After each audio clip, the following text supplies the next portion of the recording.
Chapter 1183. Ants use candy to seduce humans, and humans use candy to seduce gods. After meticulous last-minute checks, the team filed out of the transport cabin one by one, each soldier slipping into the open hatch and plunging toward New Tokyo's safety zone under parachutes. Though rappelling would have been faster, the negotiators lacked the specialized training required for that approach, so parachuting proved the wiser, safer choice. Touching down softly in the designated landing area, the group wasted no time. They gathered their gear, double-checked comms, and quickly assembled into formation.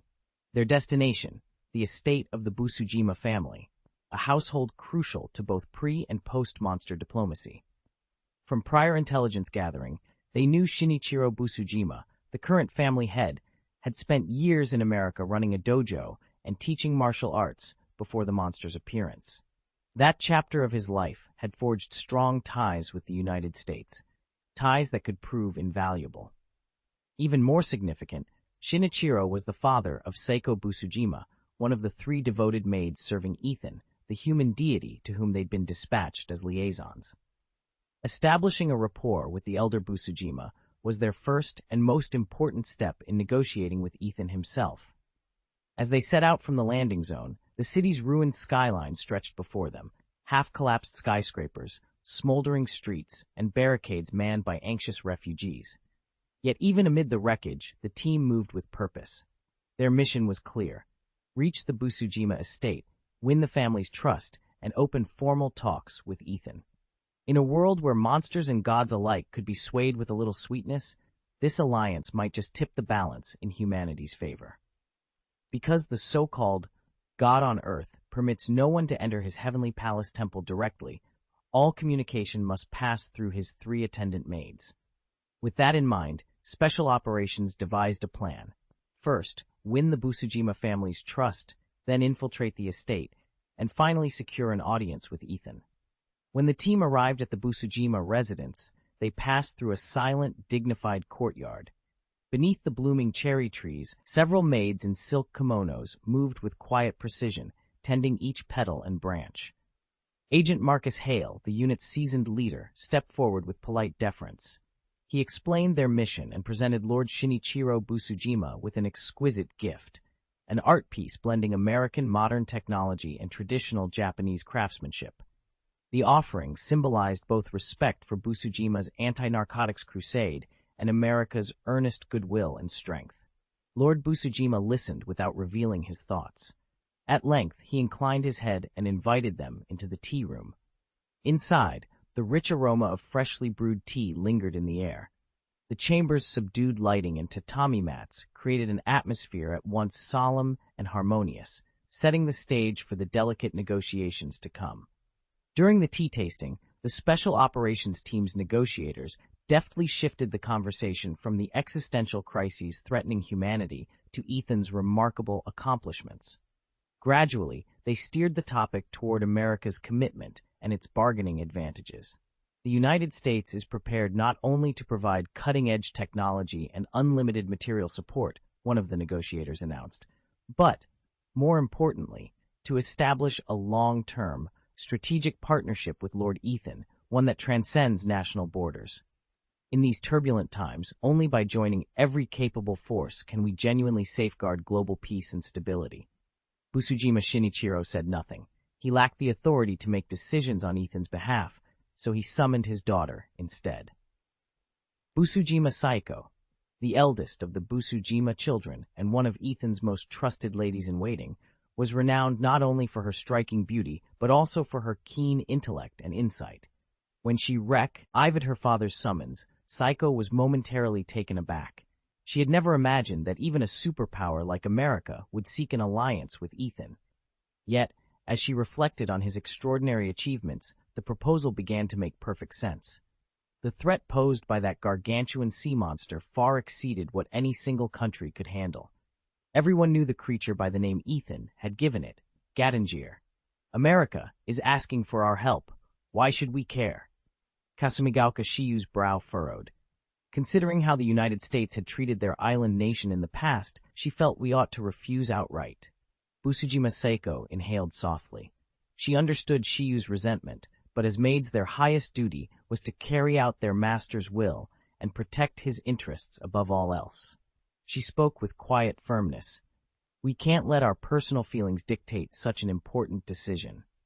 Our role is to ensure master's judgment remains free of bias. Every choice must serve his will and his best interests. She paused, then added, despite America's previous misconduct, their offer of cooperation might be precisely what we need at this critical moment. Shiyu stiffened. She had overstepped the bounds of a maid's loyalty by challenging Ethan's judgment so directly. Busujima Saiko offered her a gentle reminder, her expression calm but unwavering. To fulfill their duty, they must always stand united behind master's decisions. I understand. Shiyu Kasumigaoka froze, cheeks aflame with embarrassment. She'd clearly overstepped the bounds of her duties as a maid. Master Ethan was so kind that it was easy to forget they were still his staff, but staff they remained. If her position were rescinded over this misstep, it would feel like falling from the clouds in an instant. Soon after, Saiko Busujima approached and quietly recounted the incident to Ethan.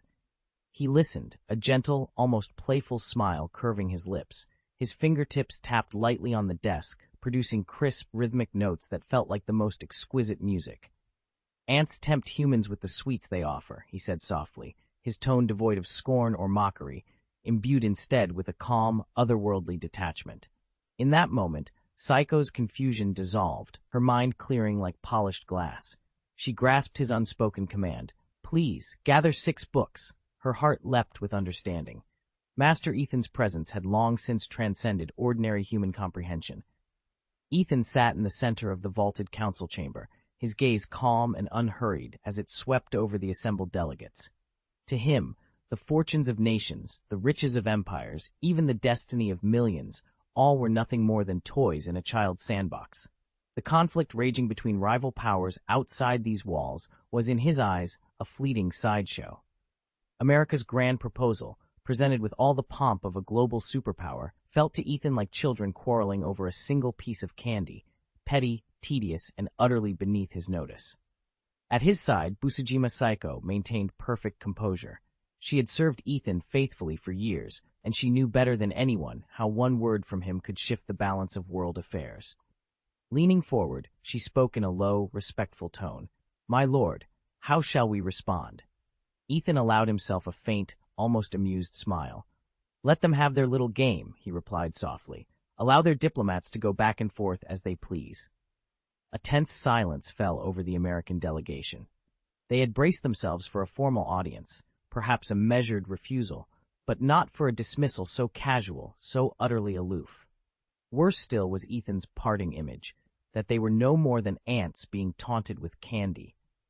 In that one metaphor, the full weight of his contempt was laid bare. He saw no merit in their offer, no leverage in their entreaties, and certainly no reason to lower himself for their sake. As the Americans exchanged uneasy glances, the council chamber seemed to shrink around them. This was not merely a rejection. It was a declaration of absolute dominance, and in Ethan's vast unspoken design, their bargaining chips were already broken. Why? Helena, the delegation leader and celebrated beauty, demanded, her voice trembling with disbelief. She had fought her way through dozens of rivals to earn this assignment, only to see it vanish without so much as a token of gratitude. Everyone in the room understood the gravity of her loss. Without Ethan, the man hailed as the god on earth, America stood no chance against the colossal sea monster. This mission wasn't merely about national prestige. It was a matter of survival for the country and the lives of countless citizens. Chapter 1184, Gatangea's Landing. Ethan Davidson, the envoy from Gatangea, took his seat at the head of the polished mahogany table. Though he'd set foot on Earth less than a day ago, the gravity of this negotiation was already clear. Secure an alliance with America, or watch his world slip toward ruin. A young woman in a tailored navy suit rose confidently. She smoothed a sheaf of papers in front of her and met Ethan's steady gaze.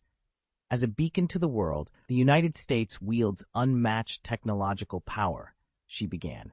From gene editing and quantum computing to nanomedicine and artificial intelligence, our innovations stand at the very forefront of human achievement.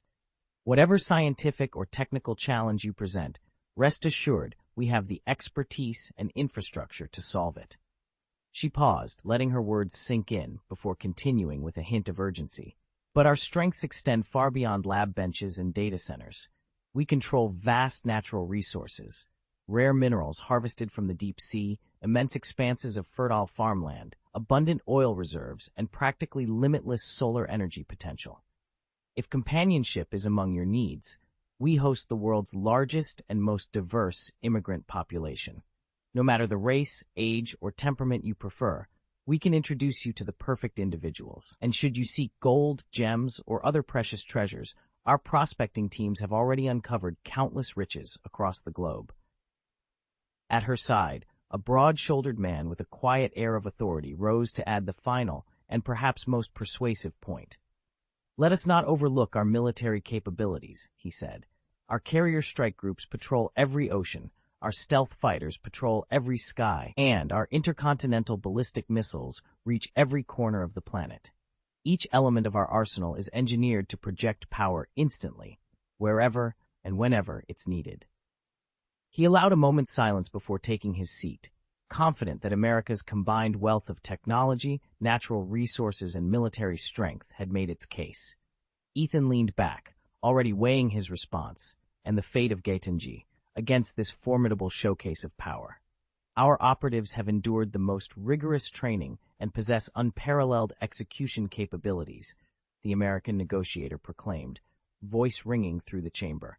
"They stand ready to serve the gods on Earth at a moment's notice. No mission is too perilous, no objective beyond our reach."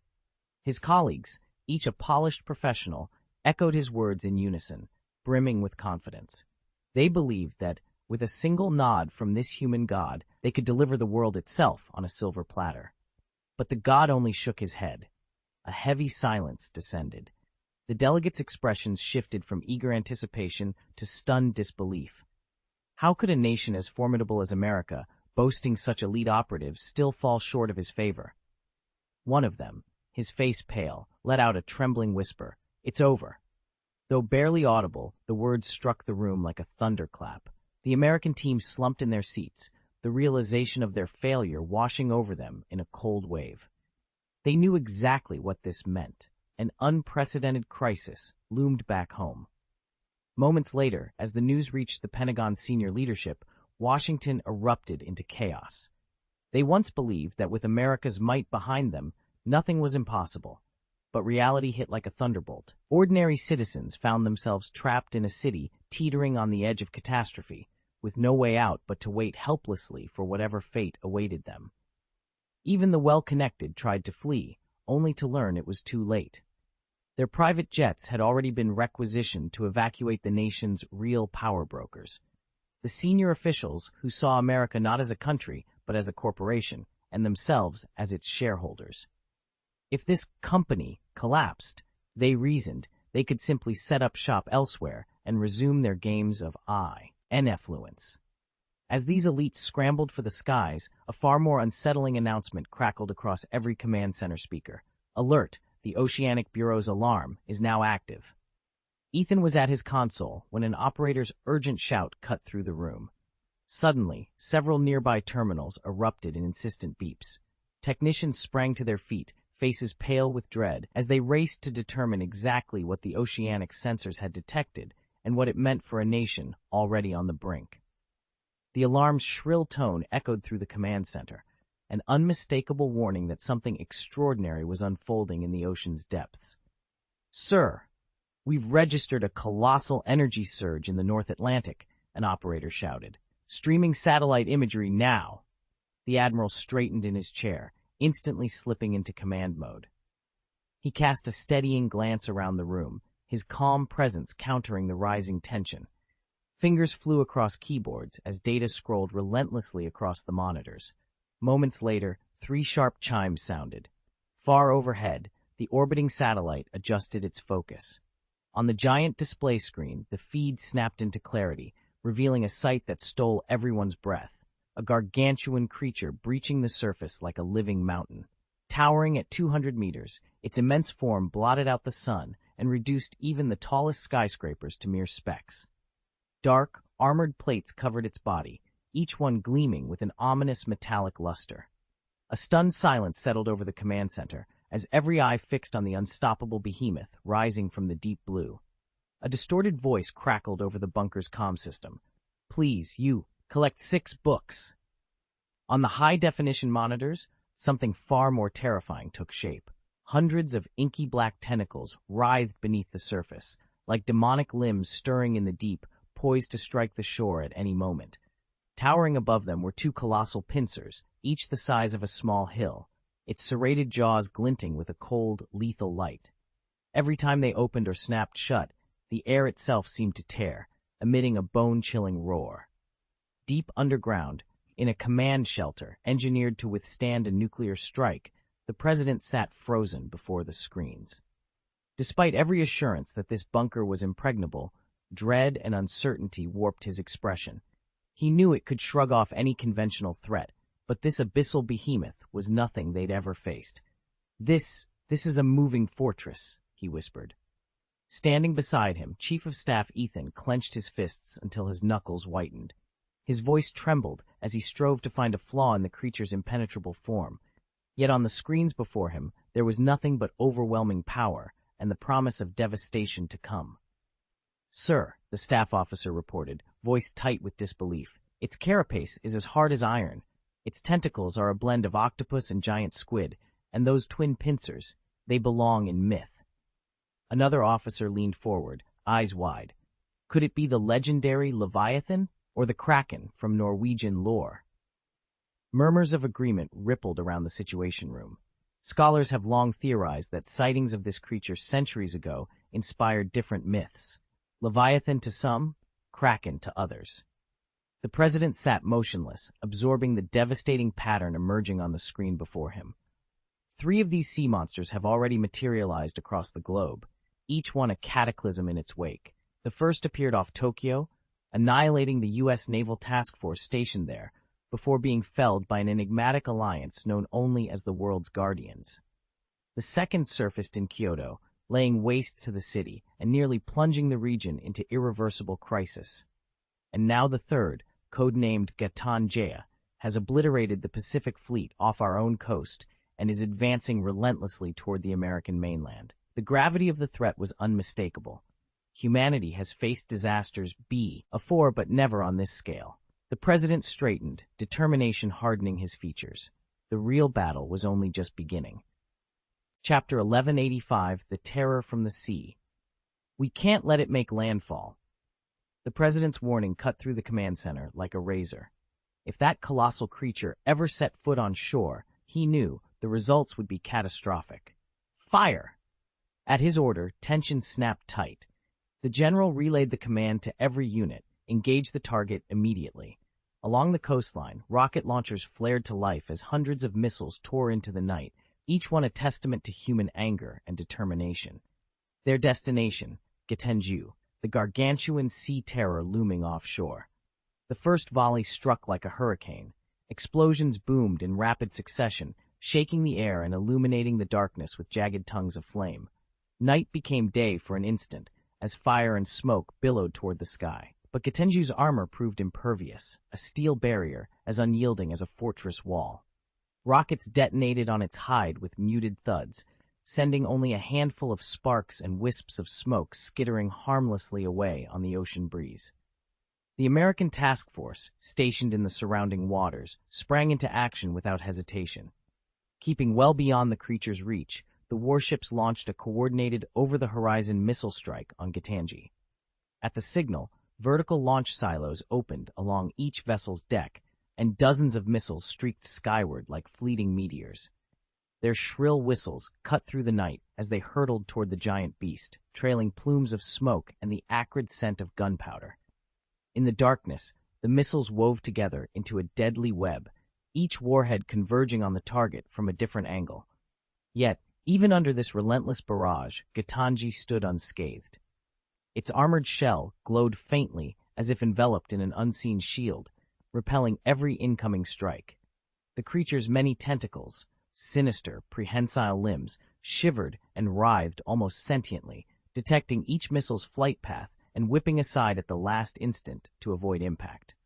Despite the fleet's overwhelming firepower, their weapons barely scratched the creature's defenses. The air remained tinged with the sharp sting of explosives, but the night grew quieter as the last of the missiles vanished into the ocean, proof that Gatanji was far more resilient than anyone had anticipated. As the warships regrouped for another volley, Ethan watched from the bridge, determination hardening in his chest. This fight was only just beginning. Even when missiles struck, they left only shallow scrapes on its tentacles, like a child's futile scratch on a giant, brief scars that the roiling seawater soon washed away. The creature seemed to revel in humanity's helplessness, its immense bulk rolling gently on the waves as though daring the fleet to try again. At last, unable to contain its rage, the beast, known as Gatanj, launched its counterattack. Devoid of any conventional weapons, it turned its own body into a living arsenal. Its tentacles writhed through the water like wriggling dragons, each one snapping toward the American warships with crushing force. Not long after a guided missile destroyer had fired its salvo, disaster struck. From the depths rose a single sinuous arm, easily 50 meters long, a nightmarish claw emerging from the abyss. With a sudden, powerful lift, it seized the destroyer and flipped it over as effortlessly as a tossed leaf, sending steel and sailors tumbling into the sea. The tentacle struck with a thunderous crash. In an instant, its colossal force sent the 10,000-ton missile destroyer plunging beneath the waves, leaving nothing but roiling foam and slowly fading ripples. "My God, how is this even possible?" the U.S. fleet commander gasped, his face slick with cold sweat as he stared at the devastation unfolding before him on the deck of the flagship. He seized a handheld radio, voice cracking as he barked, "All units, engage at will. Don't let it get any closer." Almost immediately, the ship's automated gun turrets roared to life. Hundreds of barrels unleashed a storm of high-velocity rounds, an unrelenting metal downpour that pounded the tentacle again and again. Yet the limb, as massive as a moving mountain and tougher than hardened steel, barely budged. Sparks flew where armor-piercing shells glanced off its surface, but the creature merely shifted its weight, mocking humanity's best efforts as though swatting away an annoying itch. At that moment, the creature's tentacles lashed out like enormous curved sickles, scooping up vast swaths of seawater. The spray rose into the sky, coalescing into a towering wall of water before crashing down in a thunderous cascade. The impact churned the ocean's surface into a roiling turmoil, and in an instant, the men before the American fleet found themselves staring at a 50-meter tidal wave. It looked less like a wave and more like a living beast, a roaring maw of churning foam and debris hurtling toward them with unstoppable force. Captain Walker's face went ashen. He removed his glasses with trembling hands and simply stared, disbelief giving way to a cold, paralyzing dread. A wave of despair washed over him. At this scale, no ship, no crew could survive such a cataclysm. Below decks, alarms wailed. Sailors rushed to their stations, eyes wide with terror. But there was nowhere to run, nowhere to hide. As the monstrosity of water bore down, the fleet's fate was sealed, swift, brutal, and absolute. Commander Ethan stood on the bridge, watching in helpless horror as the tsunami bore down on his fleet. Like sunken battleships, they would be dragged mercilessly to the ocean floor, food for fish and shrimp. He pressed a trembling hand to his chest and whispered, "Lord, have you abandoned us?" All around him, cruisers and destroyers unleashed every last shell and missile in a frantic bid to stop the wave. But their weapons struck the water like raindrops on steel, powerless to halt what felt like an unstoppable beast. The towering wall of water surged closer, its crest frothing red as it consumed ship after ship in a single lethal gulp. Ethan heard the distant wails and cries of his sailors, but there was no time to answer. In an instant, the sea smashed into his own vessel, flooding the deck and sending shock waves of impact through the hull. The ship shuddered violently, steel groaning as the water burst through bulkheads and tore down corridors. Blinded by spray and panic, Ethan stumbled to keep his footing. The bridge spun around him, a maelstrom of blaring alarms, flashing lights, and the terrified faces of his crew.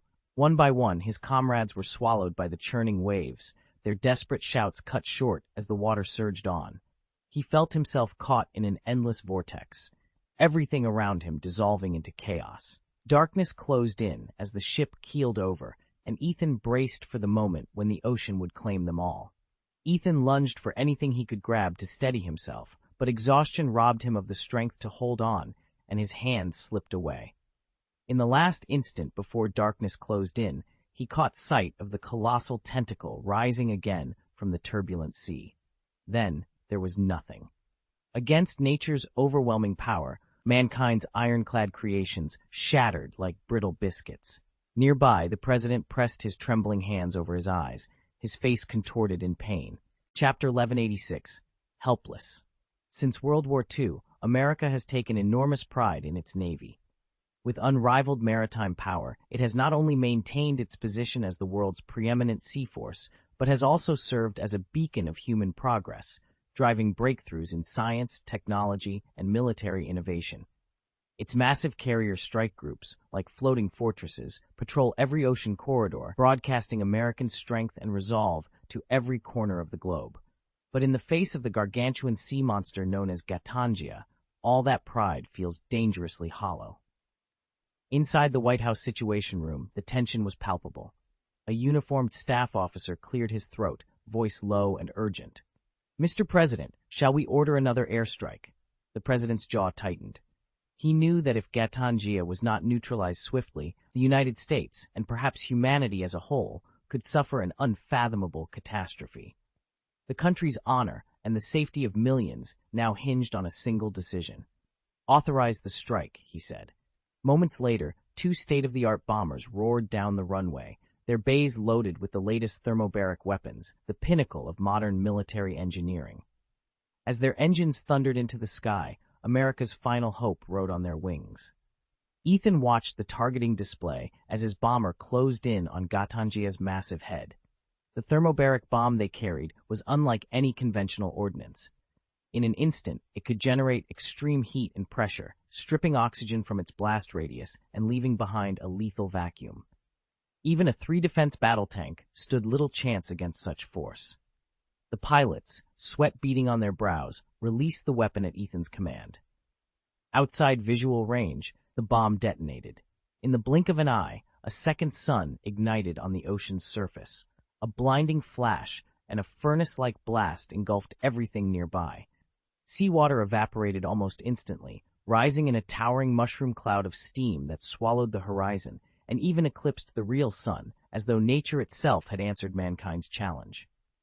Ethan's aide cleared his throat, uncertainty lacing his voice.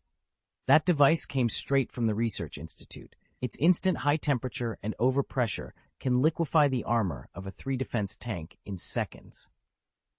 But the aide's confidence faltered when he glanced at the turbulent sea.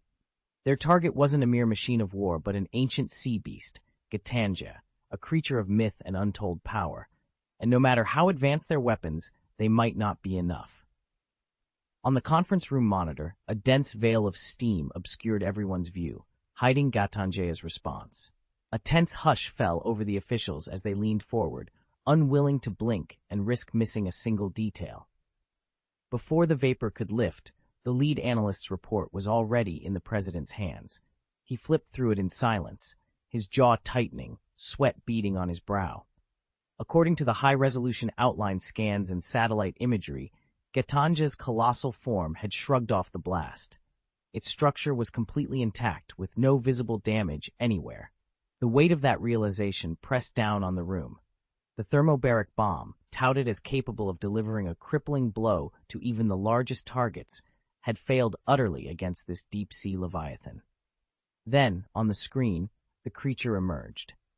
Through the mushroom cloud of steam, its immense head rose slowly, unscathed and more terrifying than ever.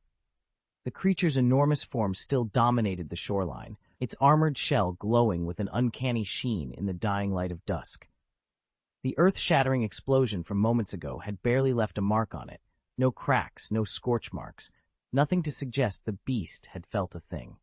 In the high-tech command center, President Grant stood in front of the massive hollow screen, arms rigid at his sides. His eyes were fixed, his jaw set. Emotions pulsed through him, frustration, fear, determination, but he drew a deep breath and let them steel his resolve. He leaned forward and spoke into the microphone with unshakable conviction.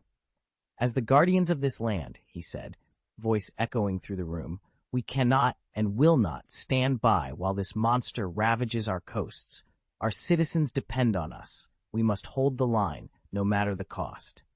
He turned to his aide. "Admiral, you have your orders. Continue the development and deployment of every new weapon in our arsenal. Throw everything we've got at that sea beast. We drive it back today." A crackling voice responded over the secure channel. "Understood, Mr. President." Despite mounting evidence that conventional arms barely fazed the creature, the U.S. Navy would press on. Retreat was not an option. The war against the sea monster had only just begun. Ethan stood among the cluster of engineers and soldiers, his jaw set as they prepared their strongest countermeasure yet. From a top-secret laboratory, a massive laser cannon had been rushed here under the highest level of urgency, and now, beneath the cold glow of floodlights, technicians methodically aligned its firing mount to the perfect elevation. This weapon represented the cutting edge of optical design and energy conversion research, conceived specifically to neutralize threats beyond the reach of conventional arms. A low mechanical growl built in the cannon's core. Then, in a single, blazing lance of light that seemed to ripple the very air, the laser ripped into the night sky and struck the great creature called Gitangia. For an instant, the beam's impact flared like a cluster of stars bursting to life against the monster's armored carapace. But even as reflections danced across Gitangia's shell, it became painfully clear that the weapon hadn't yet reached its full output. The scorching beam traced only a shallow groove across the creature's hide, leaving it otherwise unshaken. Ethan exhaled slowly, the tension in his chest unrelenting.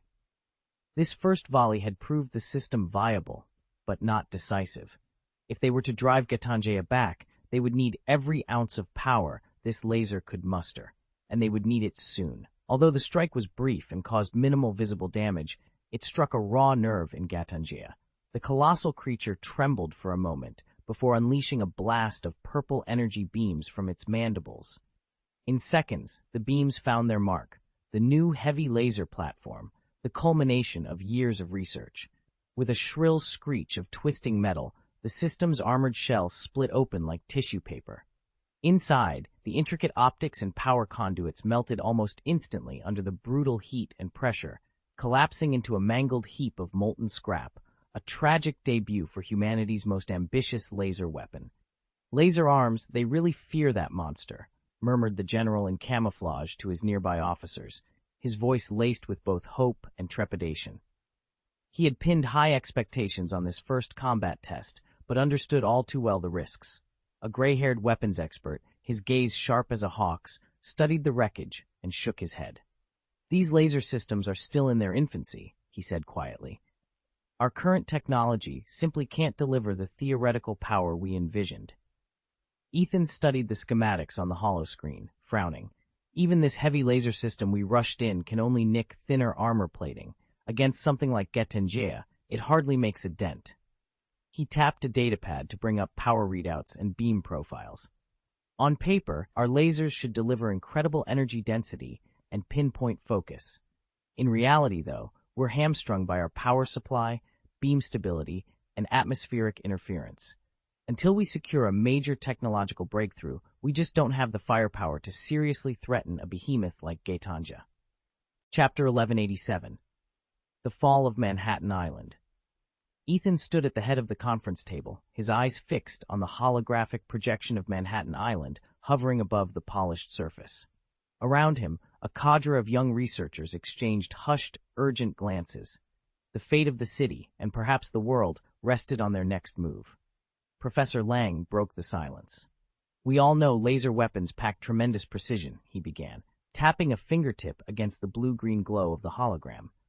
"But their effectiveness is hampered by energy conversion losses, beam instability, and atmospheric attenuation. In real combat, fog, dust, precipitation, those factors become critical."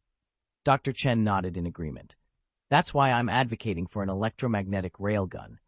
By using powerful magnetic fields to accelerate projectiles to hypersonic speeds, we can deliver devastating kinetic strikes without worrying about weather conditions. The technology's mature enough that some naval ships have already fielded prototypes." Ethan folded his arms. "Railguns handle the heavy hitters, no doubt, But what about electronic warfare? If we can blind their communications or cripple their sensors, we gain a huge advantage. At that, Dr. Zhang leaned forward. You're talking about an electromagnetic pulse weapon, he said. A focused electromagnetic burst could knock out enemy electronics over a broad area. The tricky part is containment, directing the pulse at hostile equipment without frying our own systems. Ethan tapped his pen on the table. We'll need a directional emitter, something mobile, maybe drone-mounted, that can isolate the target zone, and robust Faraday shielding around our critical nodes. Professor Lang studied the hologram thoughtfully. A drone platform makes sense. It lets us position the pulse generator where we need it and maintain safe distance from our own installations. Dr. Chen glanced at Ethan.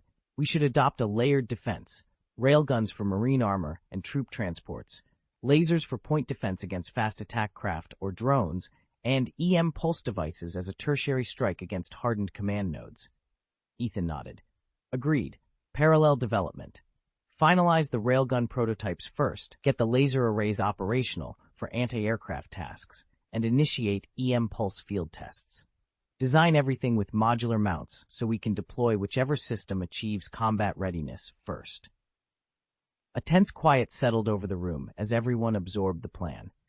Beyond the reinforced windows, thunder rumbled ominously, and the city's lights flickered, not just from the approaching storm, but from the distant advancing fleet massing off the coast. Ethan closed his notebook. Manhattan's survival depends on speed and versatility. Let's get to work. Outside, the night bristled with a dangerous energy. The countdown to conflict had already begun. Ethan's work centers on electromagnetics, and he boasts a deep theoretical understanding of how to harness electromagnetic waves to disrupt or destroy targets. In principle, he explained, electromagnetic weapons, whether microwave systems or high-energy radio frequency guns, can incapacitate electronics by heating their internal components or even interfere with a biological target's nervous system.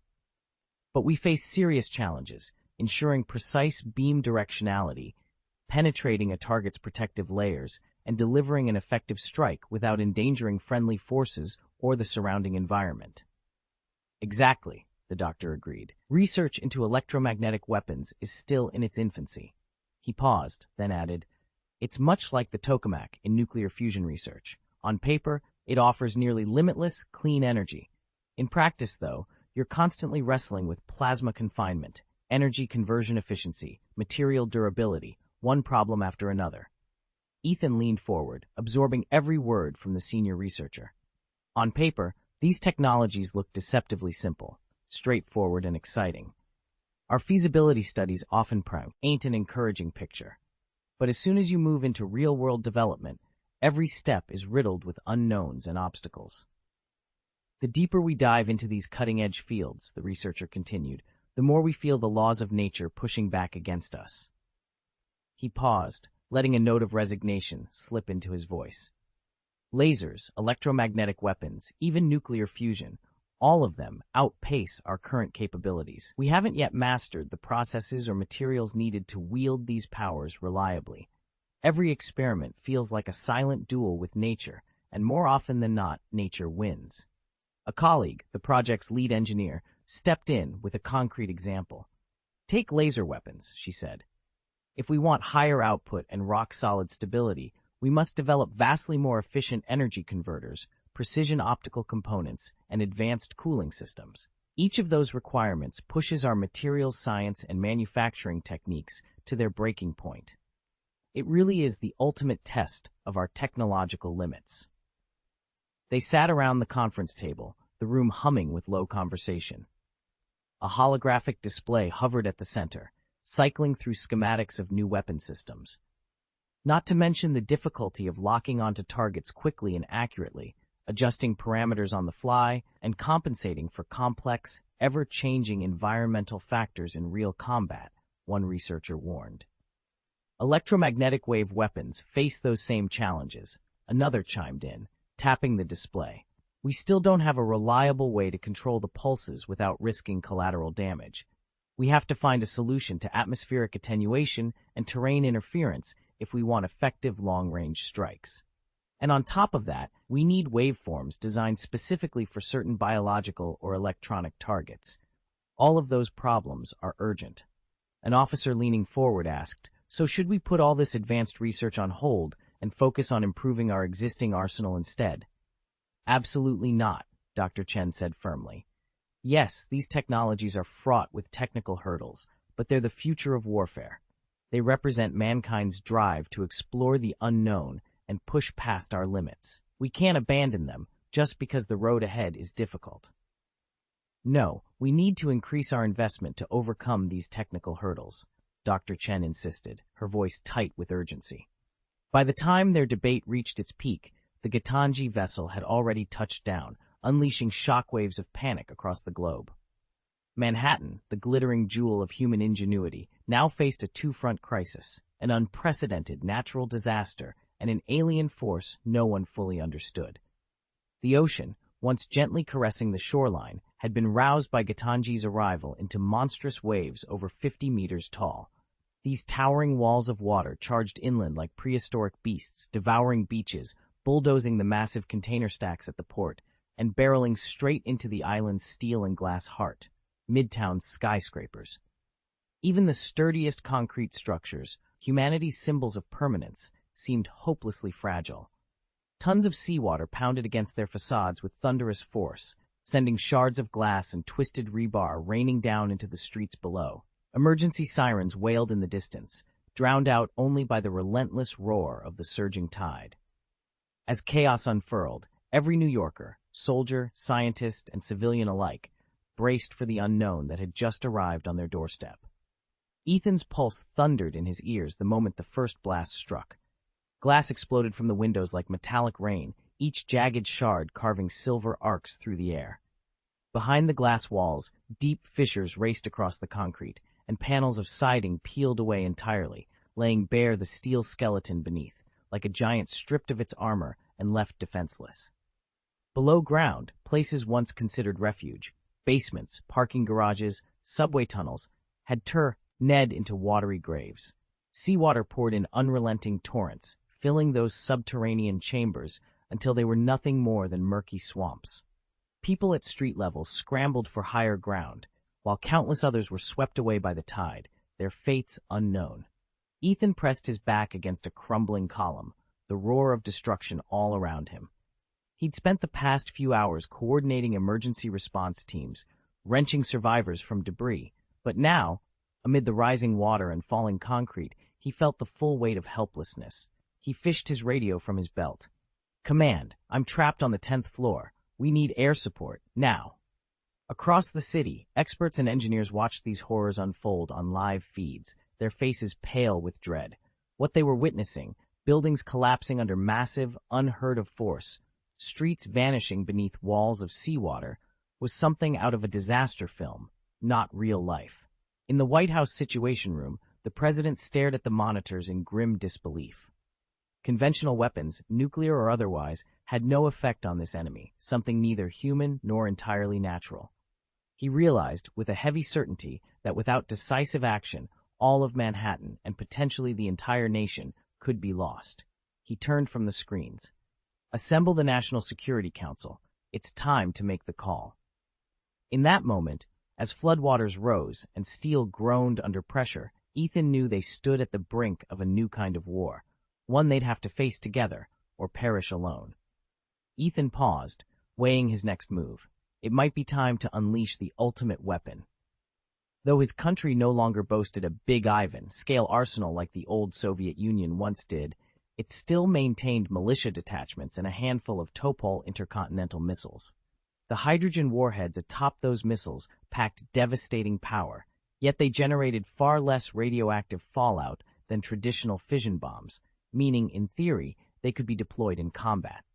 But launching nuclear strikes against an unknown biological threat on home soil and so close to the capital was almost unthinkable. Such a decision would not only spark international outrage, but also ignite fierce controversy and dissent at home. Chapter 1188, The Crisis on Financial Street. Drop nuclear bombs on our own soil, right in the suburbs of the capital. The president pressed his fingers to his temples, forcing a bitter smile.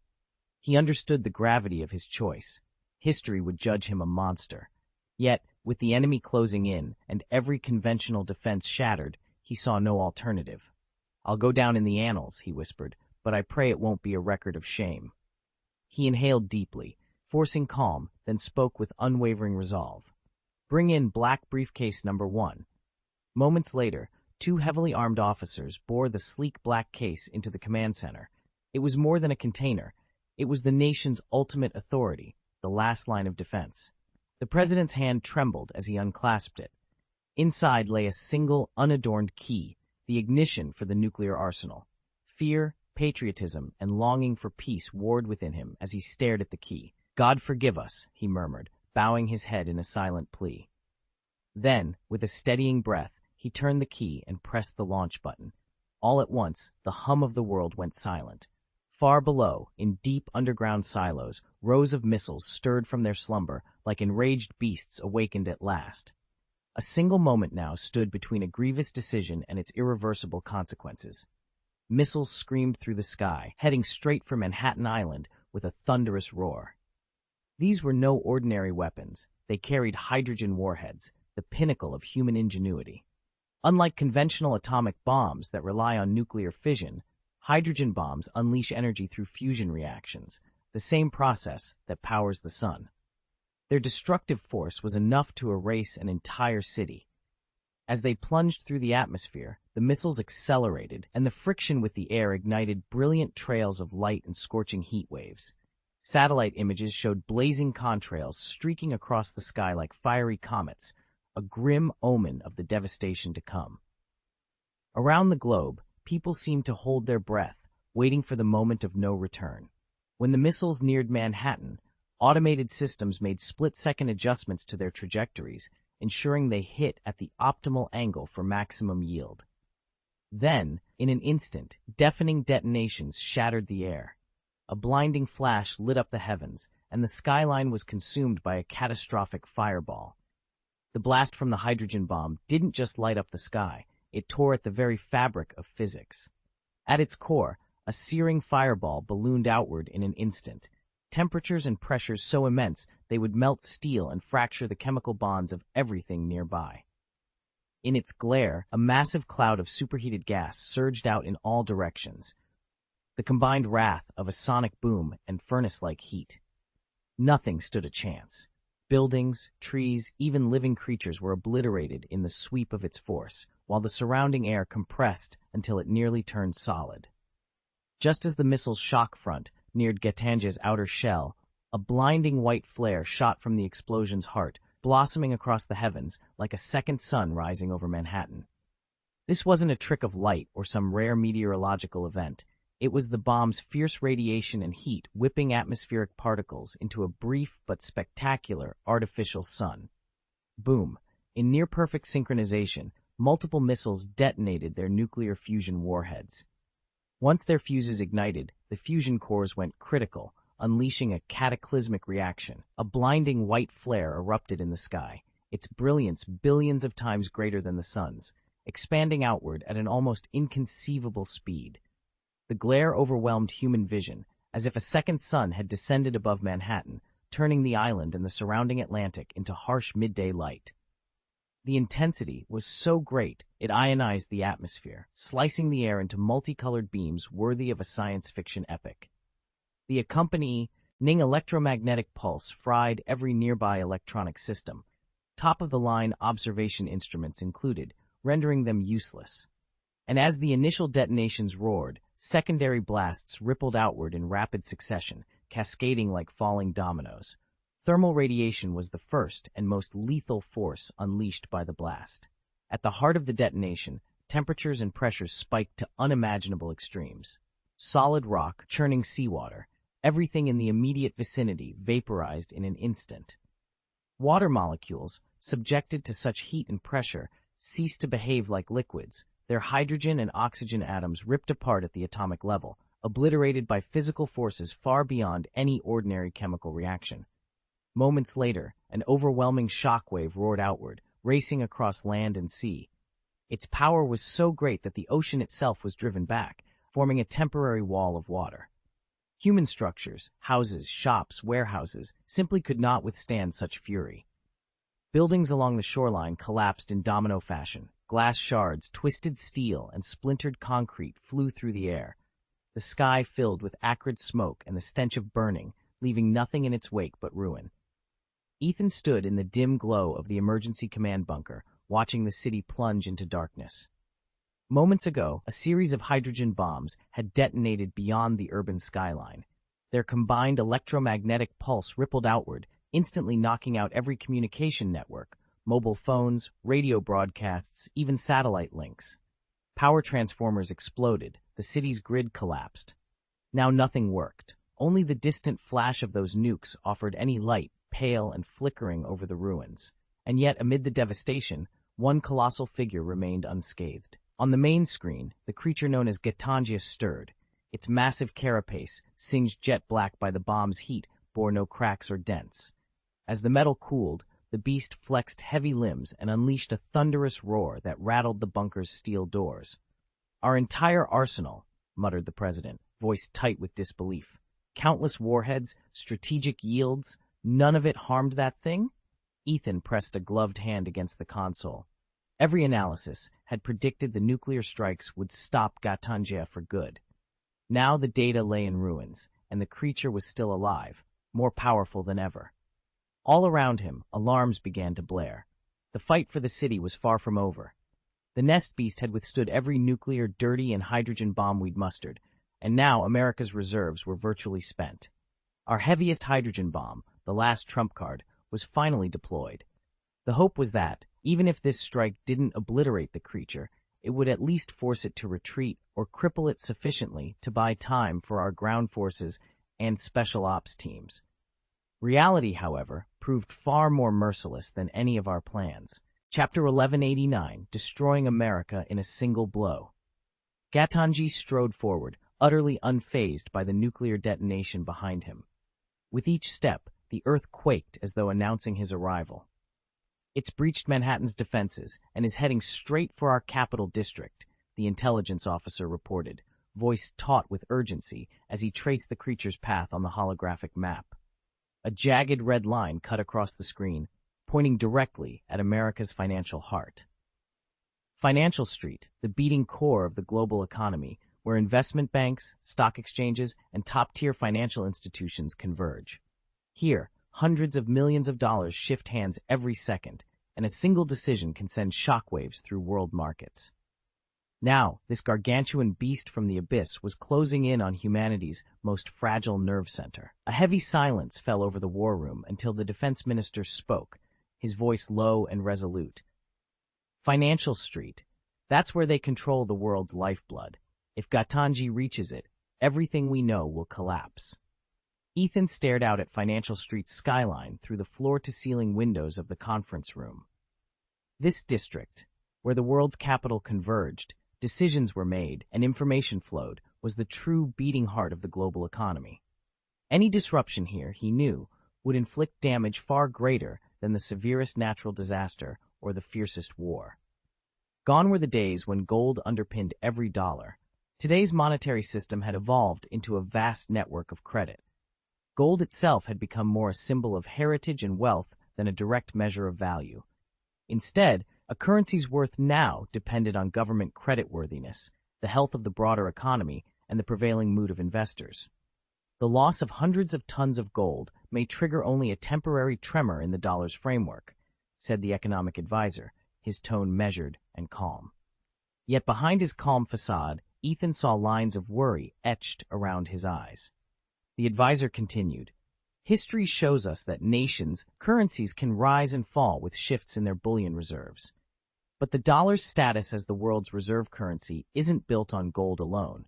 It rests on America's overall economic strength, its supremacy in international trade, and the Federal Reserve's proven ability to manage monetary policy." Ethan absorbed the words with a sinking feeling. He understood the theory, but did the markets? And if confidence wavered, could even the mightiest economy stave off panic? The room grew quiet, the hum of air conditioning suddenly deafening. In that moment, Ethan realized just how fragile the modern financial order could be.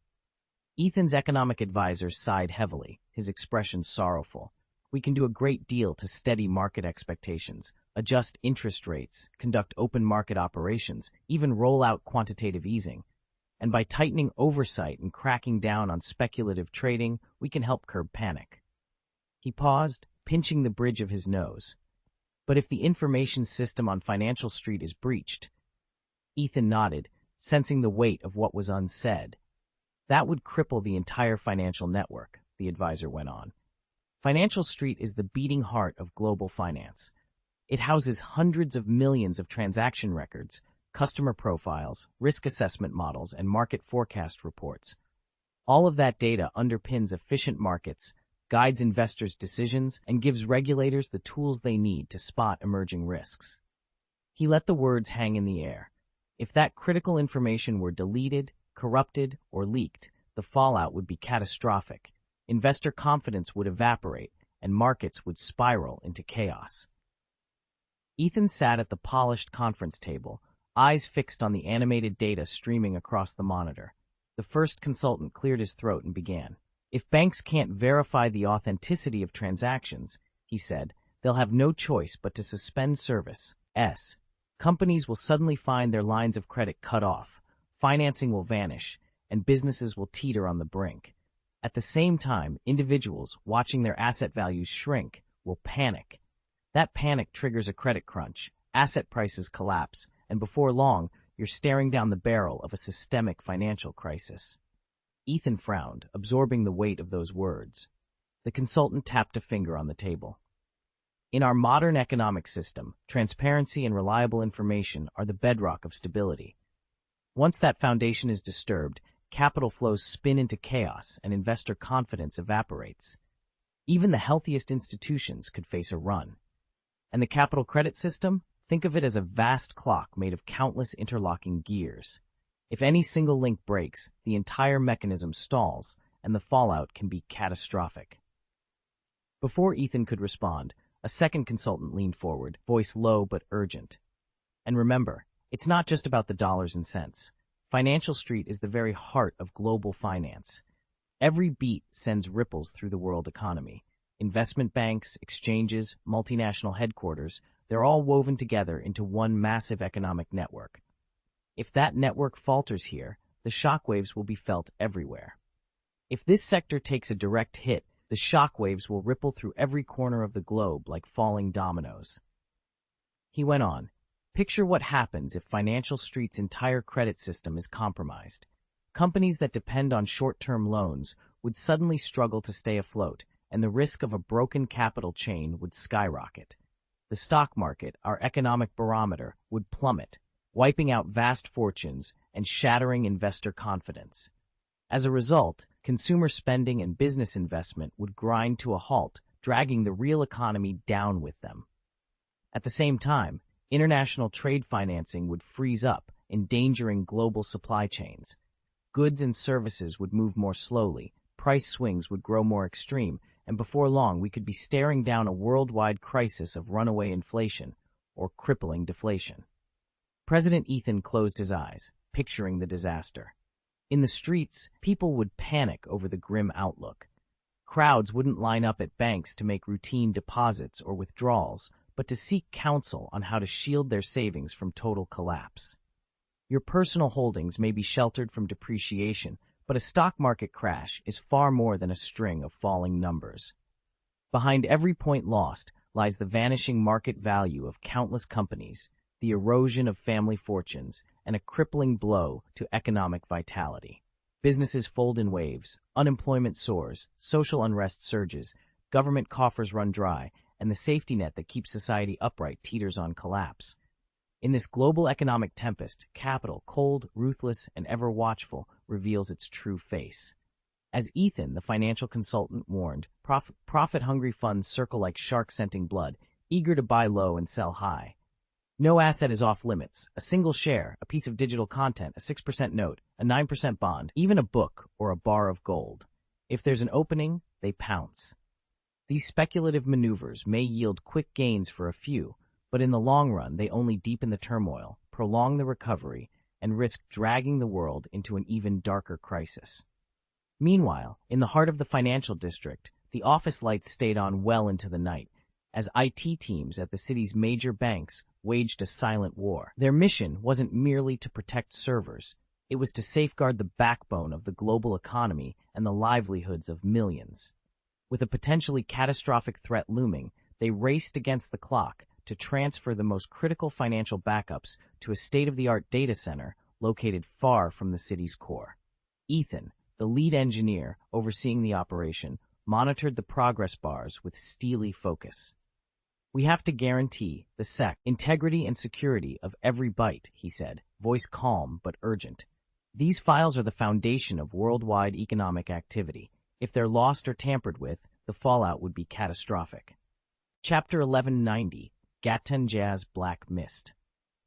Even the most meticulous plan can crumble in the face of an unforeseen catastrophe. The hydrogen bomb's detonation was far more than a physical disaster.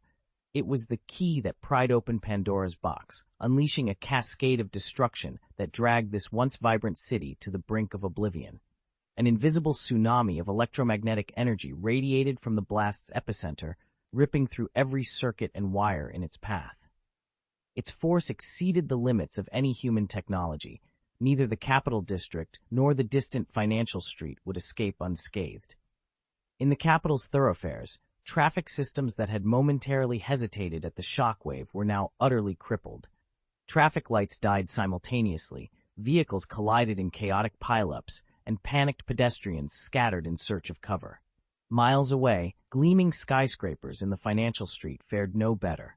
High-intensity electromagnetic pulses breached their steel and concrete defenses like razor-sharp blades, shredding the delicate hardware inside data centers and plunging the city's heartbeat, its information grid, into darkness. As the electromagnetic pulse hit, the servers gave a final, anguished roar, and then went dead silent. Drives failed by the dozen, their data corrupted or lost in an instant, as though every byte of humanity's accumulated wisdom had been wiped clean. In the emergency command center, Ethan's eyes were rimmed with exhaustion and bloodshot strain.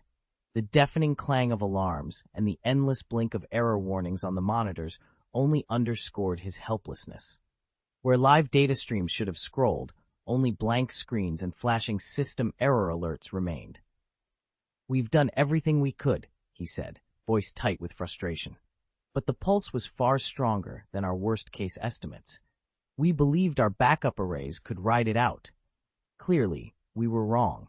Most of the critical archives failed during the transfer, and the fragments that did survive can't get through. Every time we try to relay them to command, the link drops." A technician at the next console slammed a fist against the desk.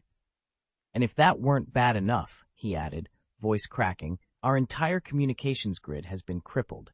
We're dark across every channel." Ethan ran a hand through his hair and stared at the silent screens. In that instant, the full weight of their disaster settled over him. Without data, without comms, they were operating blind. The question on everyone's mind hung in the stale, overheated air. What could they possibly do next?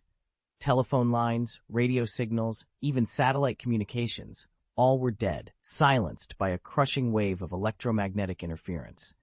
Nothing worked. "It's too late," rumbled a high-ranking commander, his voice low and heavy with both resolve and despair. "The creatures aren't giving us any opening." Ethan had anticipated every move. He knew that striking the naval fleet would inflict a crippling blow on Aurida, but it wouldn't be enough to shatter humanity's final bastion. That was why he'd called forth Gatanje, the ancient nightmare. Instead of descending immediately on the capital district, now scarred by countless attacks and the besieged financial quarter, Gatanje paused. From its colossal, hulking form seeped a living shadow, a black mist that defied all human comprehension. It rolled outward in a fathomless tide, swallowing streets and parks alike, then climbed into the upper atmosphere, weaving itself through the clouds until it blotted out the sky. This was no ordinary smoke. The black mist obeyed no laws of physics. It drifted upward against gravity, pulsated with a sickly inner light, and seemed to smother even the memory of sunlight. Below, the last lines of defense watched in horror as their world vanished beneath an otherworldly fog, knowing, in that moment, that the monsters had seized their only chance. The black fog was incorporeal, completely immune to any conventional weapon. Bullets passed right through it as if shot into empty air. Even a missile's blast only sent a faint ripple across its edges before vanishing. It seemed to leak in from other dimensions, silently filling every corner of the world. People learned quickly just how deadly a breath of that mist could be. In mild cases, victims felt a creeping weakness as their muscles lost all control until they collapsed, paralyzed. In the worst, life itself was siphoned away. Bodies withered inward, shrinking until only dry bones remained. As if that weren't enough, the fog also carried strange electro-ionic charges that wreaked havoc on every piece of electronics it touched. Cars stalled without warning, their engines dying on the spot, drivers left staring in panic at unresponsive dashboards. Even aircraft fell victim. Controls went dead, planes plummeted in a roaring fireball, and passengers' screams echoed in their final moments. Ethan raised his radio to his ear, but all he heard was static. Every device that once linked the city to the outside world, phones, transmitters, even EMP-hardened lines, had gone dead, reduced to useless scrap. In that instant, the entire metropolis felt as if someone had pressed pause. A stifling hush fell over the streets, broken only by the distant, horrified screams and ragged sobs of terrified survivors. Above the ruined skyline, Gantanja's colossal pincers writhed like molten claws summoned from the depths of hell. Each swing unleashed a concussion roar and a gale-force wind, as though reality itself were being torn apart. When those titanic metal jaws quivered, a blast of air swept through the rubble-strewn avenues, toppling fractured walls, shattering steel girders, and turning once sturdy skyscrapers into fragile towers of dust. Every brutal touch of the giant pincers sent mountain-shaking tremors through the ground. Thud, thud, 619 reverberations, each echoing like the flipping of a cursed page in some infernal tome. No neighborhood was spared. In both the capital and financial districts, the few who remained alive now faced hardships unlike anything they had ever imagined. With lines of communication gone and destruction all around, they were left to fend for themselves against the mechanical behemoth's relentless onslaught. They not only had to battle the fires and radiation poisoning left in the wake of the hydrogen bomb detonations, they also had to be on constant alert for Gatanja's next strike.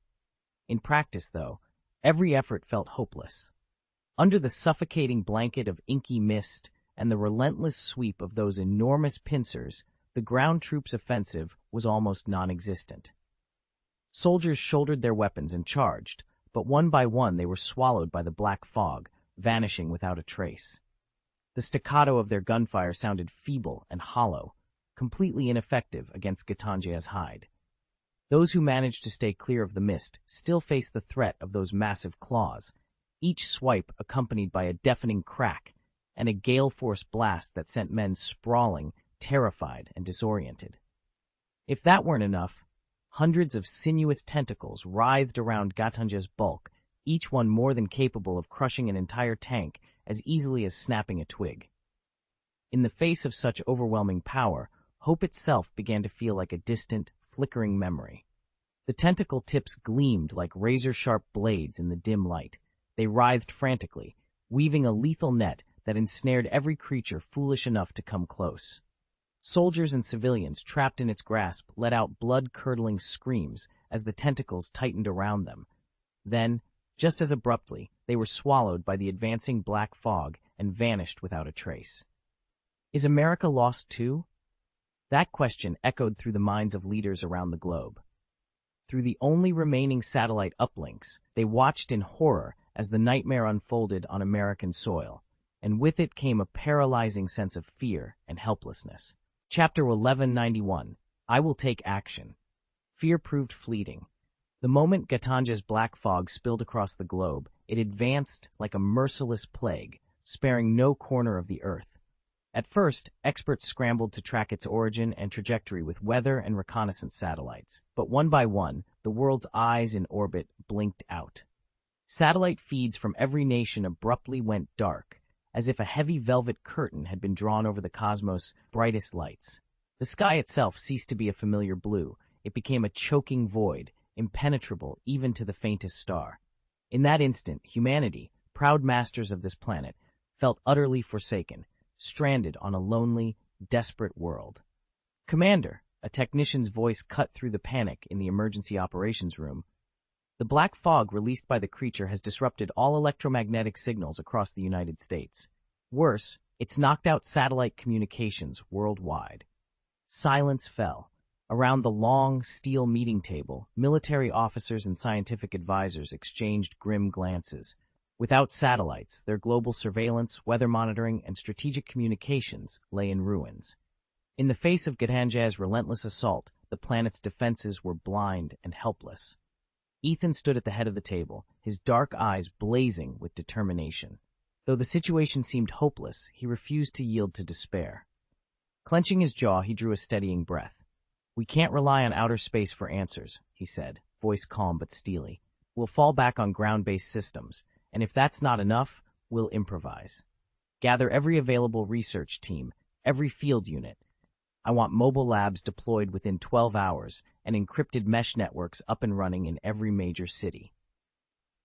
A murmur of agreement rippled through the room. Allies may have vanished from the sky, but on Earth, this battered, blackened world, humanity still had hope. And Ethan would be the spark that rekindled it. The data on the monitors oscillated wildly, every spike and dip spelling out a disaster of unprecedented scale. This is it," the elderly general whispered, his voice trembling. "It's the end of the world." He jabbed a shaking finger at the central display. "Is that monster Gatanja truly capable of cutting us off from one another, dooming all of humanity to perish in darkness?" Outside the command center, a suffocating black fog crept across the land, inflicting a blow humanity had never before endured. With satellite links severed, the global positioning network failed. Airplanes sat helpless on runways, and great ocean liners drifted aimlessly. Meteorological satellites had gone silent, so weather forecasts became little more than guesswork. Extreme storms erupted without warning, and mankind's grip on nature fell apart. Worst of all, the military's communication systems lay in ruins, leaving nations unable to coordinate their defenses. A world once bound together by technology and alliance lay fractured, teetering on the brink of collapse. Across the globe, the Great Eastern Kingdom and the Great Vodka Empire, nations long divided by old grudges, had just set up an emergency communications channel. Confronted by a shared, unstoppable threat, their leaders agreed to bury past disputes and unite behind one grim objective: amass every nuclear warhead in their arsenals, concentrate their firepower, and obliterate Gatanja once and for all. But in New Tokyo City's Tiangong Temple, Ethan knew a full-scale nuclear strike wasn't the silver bullet they hoped for. As he stood on the polished marble floor, his three maids watched him with anxious eyes. Only hours before, emissaries from both superpowers had discreetly pressured these sisters in service to press Ethan for confirmation. Could a nuclear blast really punch through Gatanja's infamous black fog? Ethan shook his head. "No warhead in existence can survive that miasma," he said, voice low but firm. "The black fog corrodes even the toughest alloys and eats away at the bomb's most delicate triggers. By the time it reaches the target, its firing mechanism will be rusted solid, totally inert." He paused, meeting each maid's gaze in turn. "They've thrown every resource at this," he continued. "Countless scientists, engineers, entire fleets. But even they admit it's impossible. We'll need another plan, one that doesn't rely on brute force alone." A hush fell over the grand hall. Outside, the city lights blinked steadily against the night sky, as if waiting to see what came next. After all, humanity's very survival was at stake. Kasumigaoka Shiyu and the others couldn't simply stand by. "Master, what should we do?" Hiratsuka Shizuka asked urgently as soon as Ethan spoke. The prospect of facing Gatanja was horrifying, so overwhelming that even if the two strongest nations unleashed every last nuclear warhead, it might still not be enough. Just look at the United States. They deployed both hydrogen and atomic bombs, and in the end, their four pillar figures, the heads of the military, the government, medicine, and education, decamped to New Tokyo City. Would they sacrifice themselves for America? Ridiculous. America endures because of them. No matter where those leaders go, their nation follows. "It doesn't matter," Ethan replied calmly. "I will act." "Master, you're actually going to?" Saiko Busujima's voice shook. Ever since he'd slain King Ghidorah, she'd maintained an icy reserve, as if the world's conflicts were someone else's concern. Now, her lord himself was stepping forward. The hope in her eyes was unmistakable and contagious. She had seen Ethan's power with her own eyes, a force that defied ordinary human comprehension. So when she learned he would face Ganjaya himself, a quiet confidence bloomed in her chest. If Ethan intervened, no matter how formidable Gatanjaya might be, the outcome was never in doubt. "Let's go," Ethan said, rising to his feet. The moment he stood, his frame seemed to stretch and straighten, radiating a silent authority that made the very air inside the temple thicken with anticipation. With a single, graceful motion of his hand, a vessel of pure golden light materialized before them. A flying boat intricately etched with ancient runes, its surface shimmering with an otherworldly glow that was both solemn and awe-inspiring. Behind him, Saiko Dokujima, Shizuka Hiratsuka, and the other attendant hurried forward. Though they could not take the throne as Ethan could, each of them felt the boat's protective power humming beneath their feet, warm, reassuring, and steadfast. Gently, the flying boat lifted from the stone floor and drifted upward, slipping through the temple's vaulted ceiling. Above them, the sky was choked with a rolling black fog that swallowed the city in shadow. Undeterred, Ethan guided their craft forward, determination etched into his posture as they headed straight into the storm. Below the soaring spires of Tiangong Temple, agents and operatives from every power watched its every move. Though Ethan had strictly forbidden anyone to approach the temple grounds, he made no effort to bar distant observation. After all, in a world of secrets and schemes, nobody could afford to miss a single gesture or whisper. So when a golden vessel suddenly tore through the sky, every watcher held their breath. Through high-power telescopes, they saw the craft gleam like molten metal, and there, seated atop it, was Ethan himself, his posture regal, as if claiming dominion over heaven and earth. "The Tiangong Temple is on the move," the observers reported in stunned chorus. Word of Ethan's departure swept across New Tokyo City and rippled around the globe. Under normal conditions, satellites would have tracked the flying ship relentlessly. Now, however, communications were jammed. Drones and reconnaissance planes strained in vain to give chase. In the blink of an eye, the golden vessel shot from the island nation to America's capital region. Yet those aboard felt only a soft breeze, no roar of engines, no rattling turbulence, just the quiet rush of wind against the gilded hull. "Is that Gatanja?"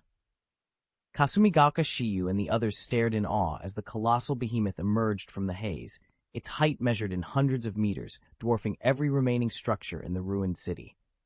In the devastated financial district, not a single skyscraper stood taller than the monster itself. Gatanjaya had already torn them down to rubble. Ethan surveyed the wreckage from his vantage point on the golden skyboat, a slow, satisfied smile playing at his lips. The capital was beyond recovery. With American efficiency, its reconstruction would be all but impossible. And frankly, no one here seemed intent on trying. For these capitalists, moving their assets to New Tokyo City would be a far smarter move than pouring resources into rebuilding ashes. Without warning, Gatanja's massive head swung toward the gleaming vessel. Dark energy crackled along its scaly hide as it let out a thunderous roar and lunged forward. Ethan braced himself at the helm, steeling for the assault. The real battle was about to begin. Chapter 1192, King's Treasure House. A majestic vessel hovered in the sky like a god steed descended from legend.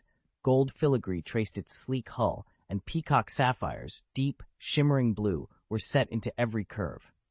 These jewels were more than ornamentation. They seemed to pulse with an ancient, potent power.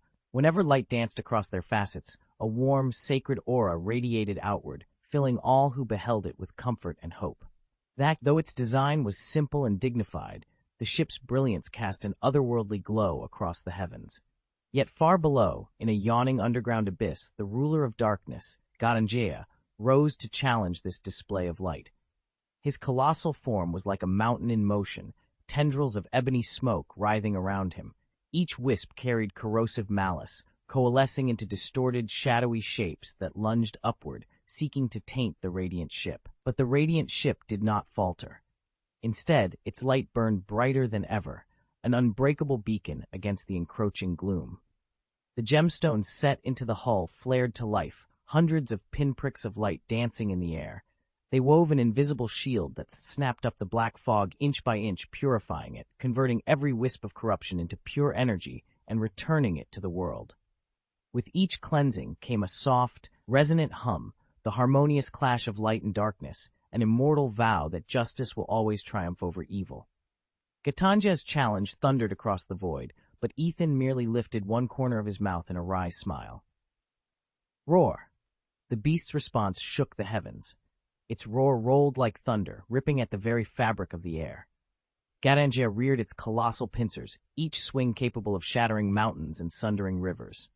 From its back snaked dozens of writhing tentacles, like nightmares set loose beneath a starless sky, all intent on ensnaring the radiant ship. But under Ethan's steady command, the radiant ship leapt and twisted with breathtaking agility. It moved like a golden fish gliding through midnight waters, each subtle tilt or roll sending it arcing clear of fatal strikes. Blow after blow fell harmlessly against its luminous shield, and with every evasion, the ship drew closer to turning the tide against Gatanja's rage. A soft, luminescent aura rippled around the hull of the radiant ship, forming an invisible shield that repelled every hostile strike. Standing beside Ethan were three women, Busujima Saiko, Hiratsuka Shizuka, and Kumagaoka Uta, each as astonished as he was by this unprecedented display of power. Shock and exhilaration gleamed in their eyes. Since encountering Ethan, everything they thought they knew about their world had been upended. What once seemed like their ultimate limit now appeared to be merely the tip of an immense iceberg. "It's unbelievable," Saiko breathed, her voice quivering with awe at this mysterious force, and with an unexpected thrill at her own growth. In Ethan's presence, all the techniques she had mastered suddenly felt infinitesimal. Shizuka's face was solemn. In the shadow of a terrifying entity like Gatanja, she felt her own insignificance more keenly than ever. The chasm between her power and that represented by Ethan and his ship was not only vast in scale but fundamental in nature. Along with Utaha and Seiko, she sensed that they were tapping into deeper laws and energies of the world, realms they had only just begun to glimpse. Ethan stood at the bridge of the radiant ship, guiding his companions ever deeper into a realm once whispered of only in legends. With each revelation, Saiko Busujima, Shizuka Hiratsuka, and Shizuka Kasumigaoka came to understand more of that vanished power. And with each new truth, their hearts weighed heavier under the looming dread of the war ahead. They had believed themselves strong, but in Ethan's presence their strength seemed laughably small. Calling the difference 1/1000th or even 1/100000th barely began to capture it. The gulf between them was more like the distance between stars. For the first time, the three women questioned whether their lifelong pursuit of power was anything more than a futile dream. Ethan, however, would brook no hesitation. Wearied by the endless game of hide-and-seek with Gatanja, he refused to let doubts slow them down. His impatience pulsed through the ship like an electric current. He was determined to end this pointless tug-of-war once and for all. All around the radiant ship, in the silent void of space, an ancient and inscrutable force stirred, waiting for the moment to be unleashed. This power was the key to the king's treasury, the legendary gateway said to guard untold artifacts and treasures, and now, at last, it began to open with solemn inevitability. Like ripples on a dawn-lit pond, hundreds of golden circles of light unfurled, each ring expanding outward until the entire world seemed awash in their glow. But these rings were more than a stunning spectacle. They were portals to another dimension, each brimming with boundless energy and mystery. From every portal poured a torrent of brilliance, an arcing river of starlight that transcended time and space, cutting through the black fog that had choked the battlefield. As the lights converged overhead, they painted the ground in a warm, sacred gold, hushed the air as though it had turned to crystal, and banished every shadow. In that holy radiance, Ethan's figure and the sleek form of the radiant ship beside him stood out in sharp relief. They were the only dark silhouettes between heaven and earth, set against a light so dazzling it felt as if the world had been reborn. Ethan felt himself fuse with the radiant ship, instantly becoming the master of this battlefield. With each gesture, he warped the very fabric of space, his power and presence unrivaled. From the golden circles of light encircling him, a breathtaking procession of radiant treasures began to materialize. They transformed the void into a sanctified hall of gleaming metal and ethereal energy. These weren't merely relics of a lost era of cold steel. They spanned time and legend, artifacts and magical implements born of myth and heroic epic. Each carried its own storied past and latent power, now gathered here by Ethan's command. One by one, traditional weapons, swords, spears, halberds, axes, hooks, and forks emerged from the light. Yet their texture, their aura, set them worlds apart from any ordinary armament. Some swords crackled with living lightning, each swing unleashing a thunderous boom that seemed capable of ripping the very sky and cleaving through any obstacle. Others bore spearheads suffused with icy air, their shafts glowing a pale blue, and a single thrust could freeze an enemy solid, trapping them in eternal frost. Chapter 1193, Massacre.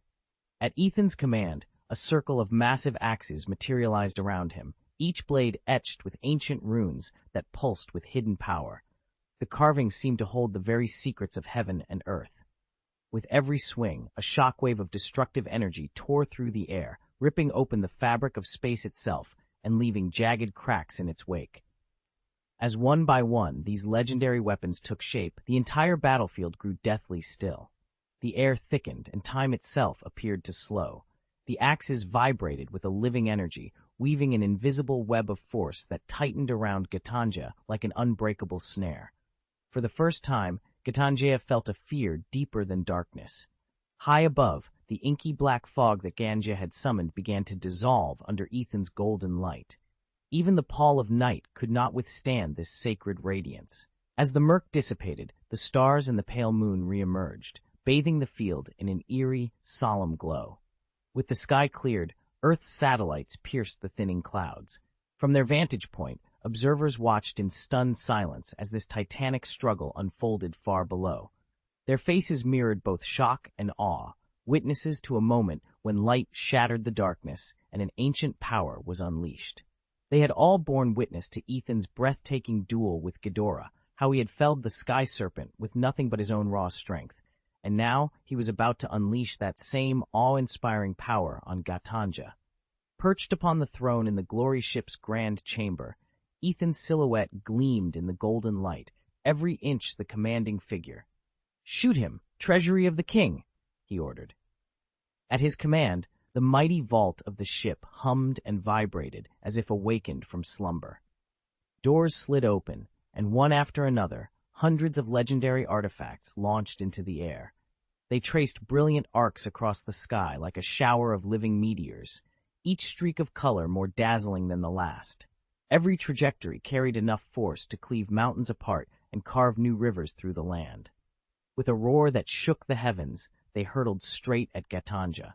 Such overwhelming power would make any creature quake, and even a titan like Gatanja dared not underestimate it. The colossal beast flared its immense jaws, expelling a roiling cloud of inky black mist to shield itself from the onslaught. Yet these were no ordinary relics. Under Ethan's command, the relics suddenly flared to life the instant they touched the black fog. Each one shone like a tiny beacon in night's deepest heart, small candles whose combined brilliance swiftly drove back and suffocating miasma. Rather than being consumed, the fog recoiled before them, as if purified, until each wisp was swallowed entirely by the glowing light. Where light met darkness, the air itself exploded in thunderous shockwaves. Every clash sounded like continents shattering, every reverberation shaking the very fabric of space, as though the universe itself trembled at the ferocity of this confrontation. From the accursed fog emerged Gatanja, its mountain-thick tentacles lashing out and its colossal claws, deadly as the scythe of some grim reaper, slicing through the air in retaliation. But the relics proved far more potent than any conventional weapon. No sooner did their radiant blades strike Gatanja's armored limbs than they surged with even greater force. Tentacles that could shrug off nuclear or hydrogen bombs were rent as easily as parchment beneath the artifact's righteous glow. Wave after wave of purified light tore through the monster's defenses, each strike a testament to Ethan's faith that these treasures could triumph over the blackest darkness. Ethan unleashed the treasures in a blinding cascade. Dozens, no, hundreds of arcane relics shot from his outstretched hands like a meteor swarm, each one striking Gatangea with earth-shaking force. The very air quivered at every impact. Where the relics struck, the ground split open into yawning chasms, golden energy rippling from their depths. That was the raw power of the treasures released. Then, as if called home by some unseen magnetism, the glowing fragments streamed back toward the treasury above, ready for Ethan's next volley. Yet not all the relics returned. Several buried themselves deep in Gatangea's flesh, cursed devices whose malignant energies continued to erupt inside him. The demon's roar rent the sky, a savage, anguished bellow as he thrashed and writhed under their relentless torment. From the human ranks below came a triumphant roar. Just moments ago, their greatest fear had been Ethan's defeat. If he failed, they had no hope. Now that hope surged anew. In the camps of the Great Eastern Kingdom and the Great Vodka Confederation, soldiers exhaled at last, their tension broken. The unstoppable might of Ethan, the god of the human world, had tipped the scales, and Gatangea was paying the price. Ethan didn't want to resort to this. It went against every instinct he had, but he had no choice. One by one, he unleashed every last nuclear device in his arsenal. From searing arc projectiles to compact annihilation charges, each artifact detonated with a force that made conventional munitions look like firecrackers. Even the smallest of his weapons packed at least 100 times more punch than anything Busujima Saiko and her comrades could deploy. Saiko and the others watched in stunned silence. In each explosion, they saw both salvation and squandered potential. If Ethan had used these treasures strategically, he could have crippled entire armies or shattered enemy fortresses. Instead, he hurled them at Gatangea as though they were nothing more than stones to knock loose a stubborn boulder. It felt like firing a tactical missile with a toy bow, brutally effective, yet almost criminally wasteful. On Gatangea's immense hide, new fissures spidered outward with every impact. Blackened cracks webbed across its scales, each one a testament to Ethan's overwhelming power and his willingness to burn through extraordinary resources in seconds. The great beast roared, a primordial bellow that shook the ground, but even that sound seemed to tremble before the fury of his next strike. Saiko swallowed hard, her mind racing. They were winning the battle in plain sight, and yet a part of her ached at the thought of all those weapons and the promise they held, going up in blinding flashes of destruction.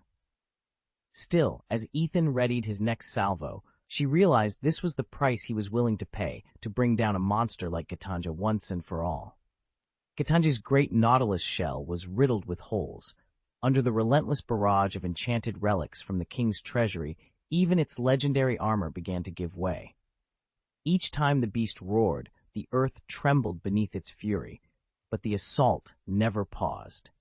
Arc after arc of searing energy slammed into Gatangea's flanks, and with every hit, its once invulnerable plates cracked further.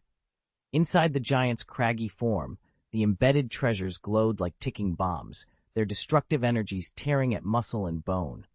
The creature convulsed, its movements growing sluggish as its strength bled away. At last, with a mighty, ground-shaking heave, Gatangea collapsed, sending a storm of dust and rock into the sky. "Have we defeated it?" called one of the onlookers through the haze. They were surprisingly calm. After all, they'd watched Kikolas fall the same way. Ethan wiped sweat from his brow and shook his head. Not yet. He didn't hesitate. Raising another artifact from the royal armory, he leveled it at the fallen titan. A blinding flash erupted as the relic discharged its full power. Deep within Gatangea's chest, the trapped energies surged in response, an involuntary reaction to the final strike. The beast's body convulsed violently, then unleashed its own nirvana in a cataclysmic blast. Silence followed the death knell of that final, dying light. Dust settled, and the battlefield lay still. Ethan and his companions standing amid the ruins of a vanquished giant, ready for whatever. Our trials lay ahead. Ethan didn't flinch as the blinding light bore down on him. Instead, a scorching radiance enveloped his entire body, and 7 concentric rings of light sprang into being around him, brilliant as a fragment of the heavens come to earth. These weren't ordinary shields, but the fabled 7-layered barrier of Aias from the Trojan War, a storied treasure of Greek legend. Long ago on the plains of Troy, The hero Ajax had used a bronze shield bound in 7 layers of cowhide to turn aside Hector's lethal strike and save his life with that final, fragile barrier. Now that ancient protection had transcended mere metal and leather, reborn as a conceptual armament that offered absolute defense against any thrown weapon. Each ring gleamed like an impenetrable section of an ancient city wall, cold and unyielding. "Shield of the gods! Aias!" Ethan intoned. "Holy shield Graham!" he called. "Arise, nymph's bulwark!" Across the field, Gitanja unleashed a searing beam of light. It tore clean through the outer 2 rings, cracking them apart like brittle glass. But when it struck there, the attack ground to a halt, unable to breach the remaining shields.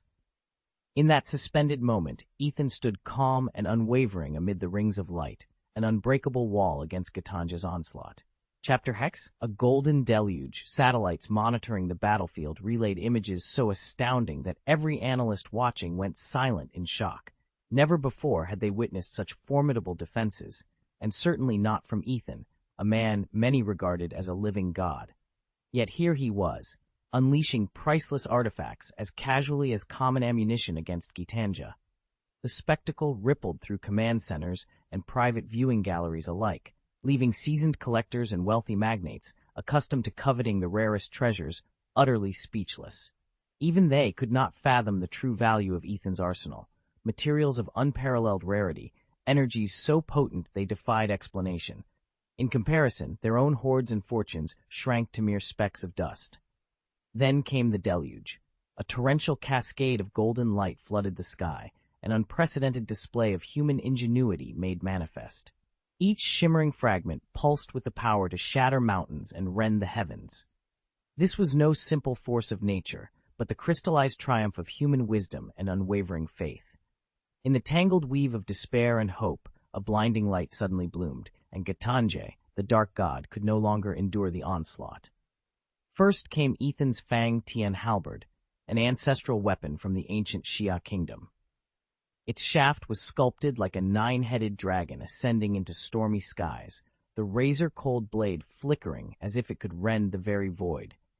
With a single, thunderous sweep, Ethan carved a perfect arc through the air and drove the halberd's tip straight into Gitanja's chest. No sooner had he withdrawn that towering polearm than he unleashed the Qinglong Yueyue blade. Azure dragon chi coiled along its edge, and every strike thundered like distant draconic roars, each blow cleaving deeper, rattling the dark god's flesh as if it were paper. While Gitanja reeled, Ethan flicked out the twin Zhang-Er snake spears. They danced around his foe with uncanny agility, their sinuous tips striking every joint with serpent-like precision. Gitanja's limbs locked under the assault, powerless to defend or retreat. Finally, Ethan drew the spiral sword, known in legend as the Treeborn Blade. Forged from primeval stone and steeped in divine light, the blade slipped free with a whisper of sacred power. A gentle, purifying radiance spread across the battlefield, promising to wash away every stain of evil.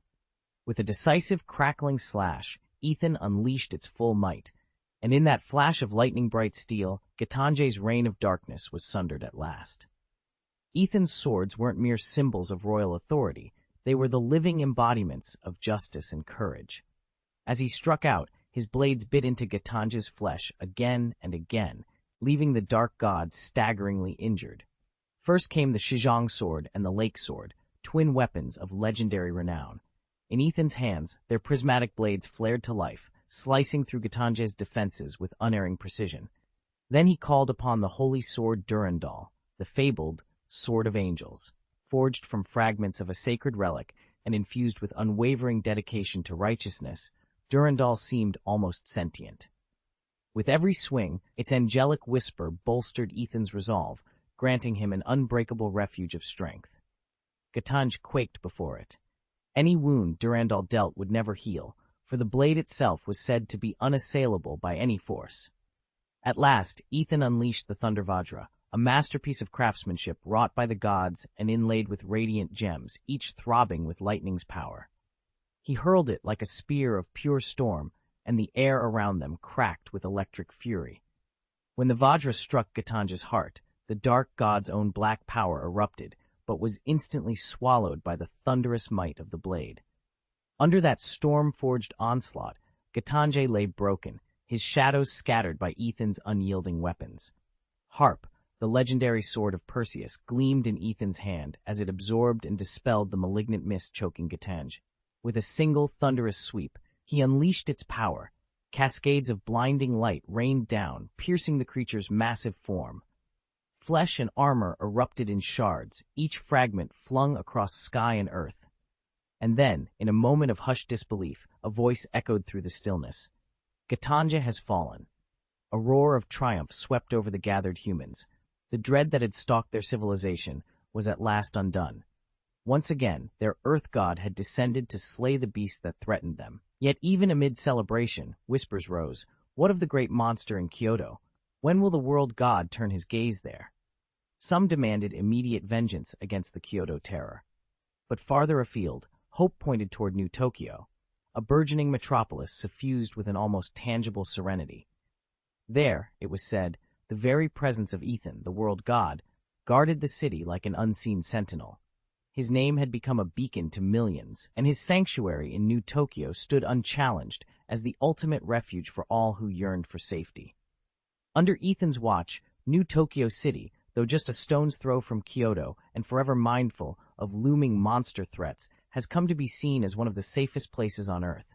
After all, even the world's greatest superpower, the United States, proved helpless when Gatanje struck, unable to shield its own citizens or territory. The world is changing, people say, not just from gut instinct, but based on a series of profound social and economic upheavals. When Gatanje laid waste to the financial district, it didn't just demolish a cityscape, it detonated a shockwave that reverberated across the global economy.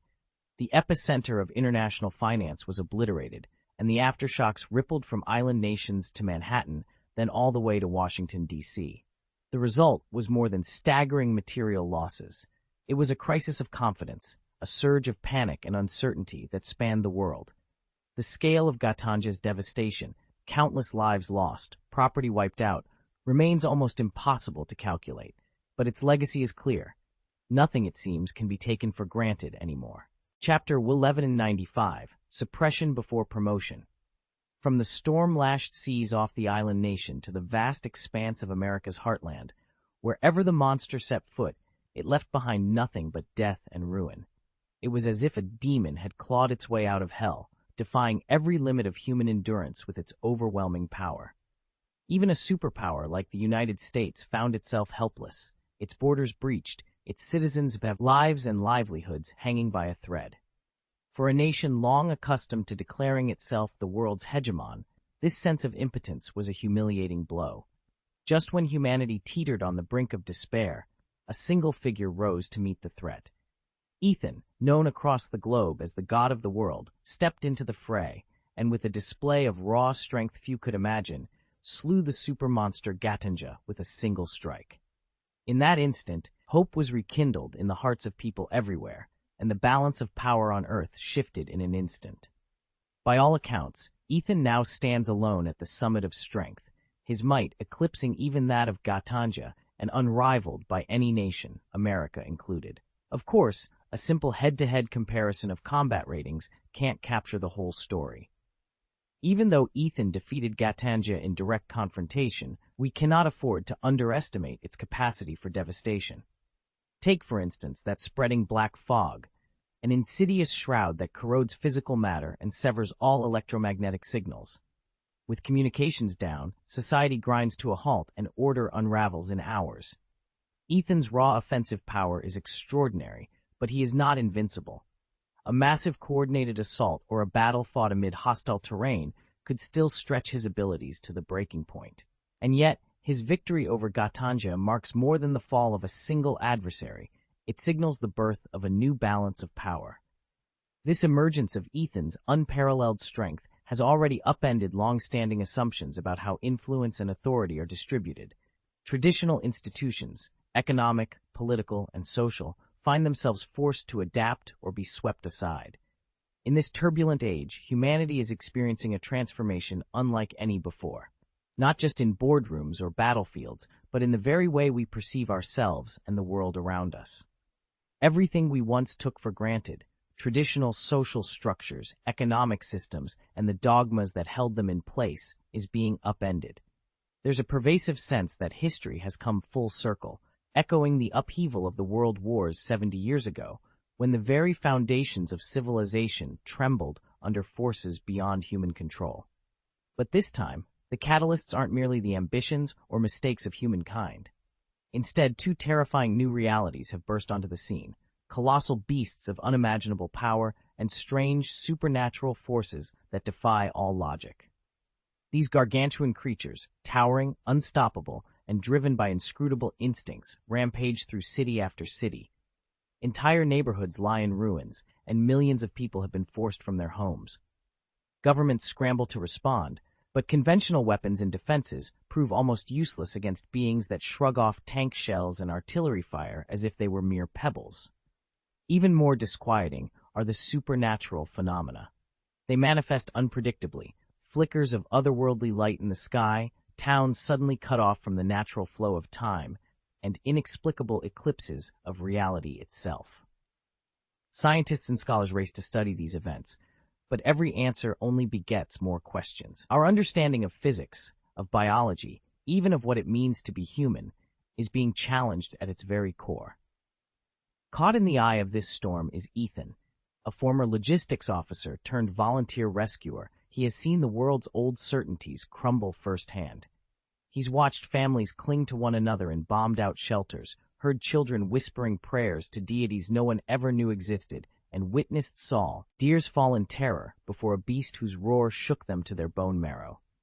Yet Ethan persists, driven by a single conviction: that humanity will endure, even if it must rewrite its story from the ground up. As cities burn and entire nations teeter on the brink of collapse, Ethan and the ragtag band of survivors fighting by his side represent humanity's final stand.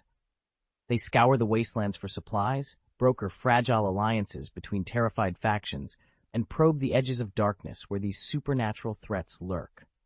Every day is a gamble, every decision a matter of life and death. But amid the chaos, there remains a spark of hope, the belief that together people can overcome even the greatest of nightmares. And so the old world falls away, piece by fragile piece, while something new, something stranger takes its place. In this crucible of fear and wonder, the future of humanity will be forged. These mysterious forces often reveal themselves in two ways. On one hand, they strike as sudden natural disasters, earthquakes, freak storms, or other unexplained phenomena that overwhelm regions without warning. On the other, they act more subtly, infiltrating human society through psychological or spiritual channels, sowing fear, paranoia, and social unrest. To confront these threats, think tanks and research institutes around the world have mobilized multidisciplinary teams. Physicists probe anomalies in energy readings. Biologists study sudden mutations in flora and fauna. Geologists hunt for unusual shifts beneath the Earth's crust. Each discipline brings its own tools and theories, but all share a common goal: to pinpoint the origin and mechanics of these giant beasts and supernatural forces. Meanwhile, policymakers are drafting response plans to shield communities from both the immediate devastation and the longer-term fallout. Economists explore how to buffer markets against catastrophic shocks. Social planners strengthen safety nets, emergency shelters, medical services, and mental health resources for those thrown into crisis. And on the diplomatic front, governments are forging new alliances and information-sharing agreements, convinced that only a coordinated international effort can meet a threat of this scale. In the wake of the recent catastrophe, more than 30 Wall Street research firms have launched deep-dive studies into the nature of these behemoths and the newly observed supernatural forces.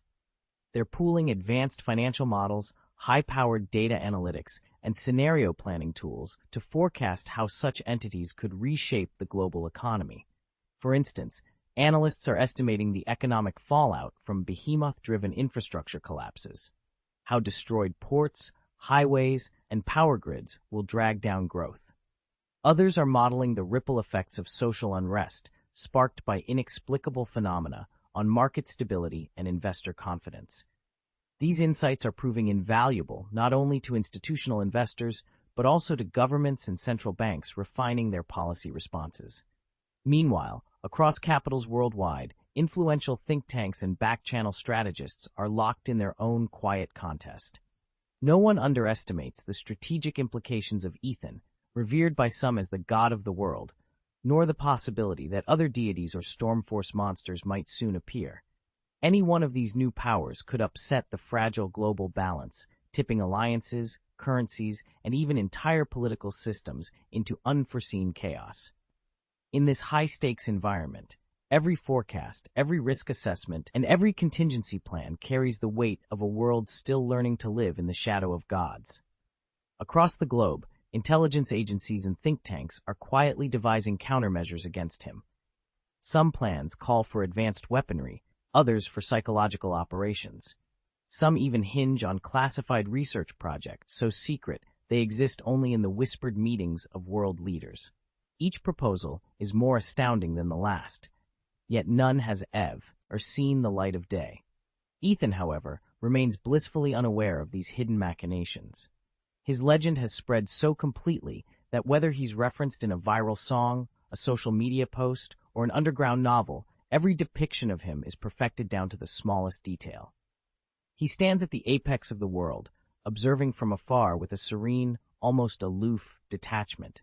It's been a month since he single-handedly vanquished Gatanja, a feat that reverberated around the planet. In the immediate aftermath, crowds cheered him as a savior, and tributes poured in by the thousands.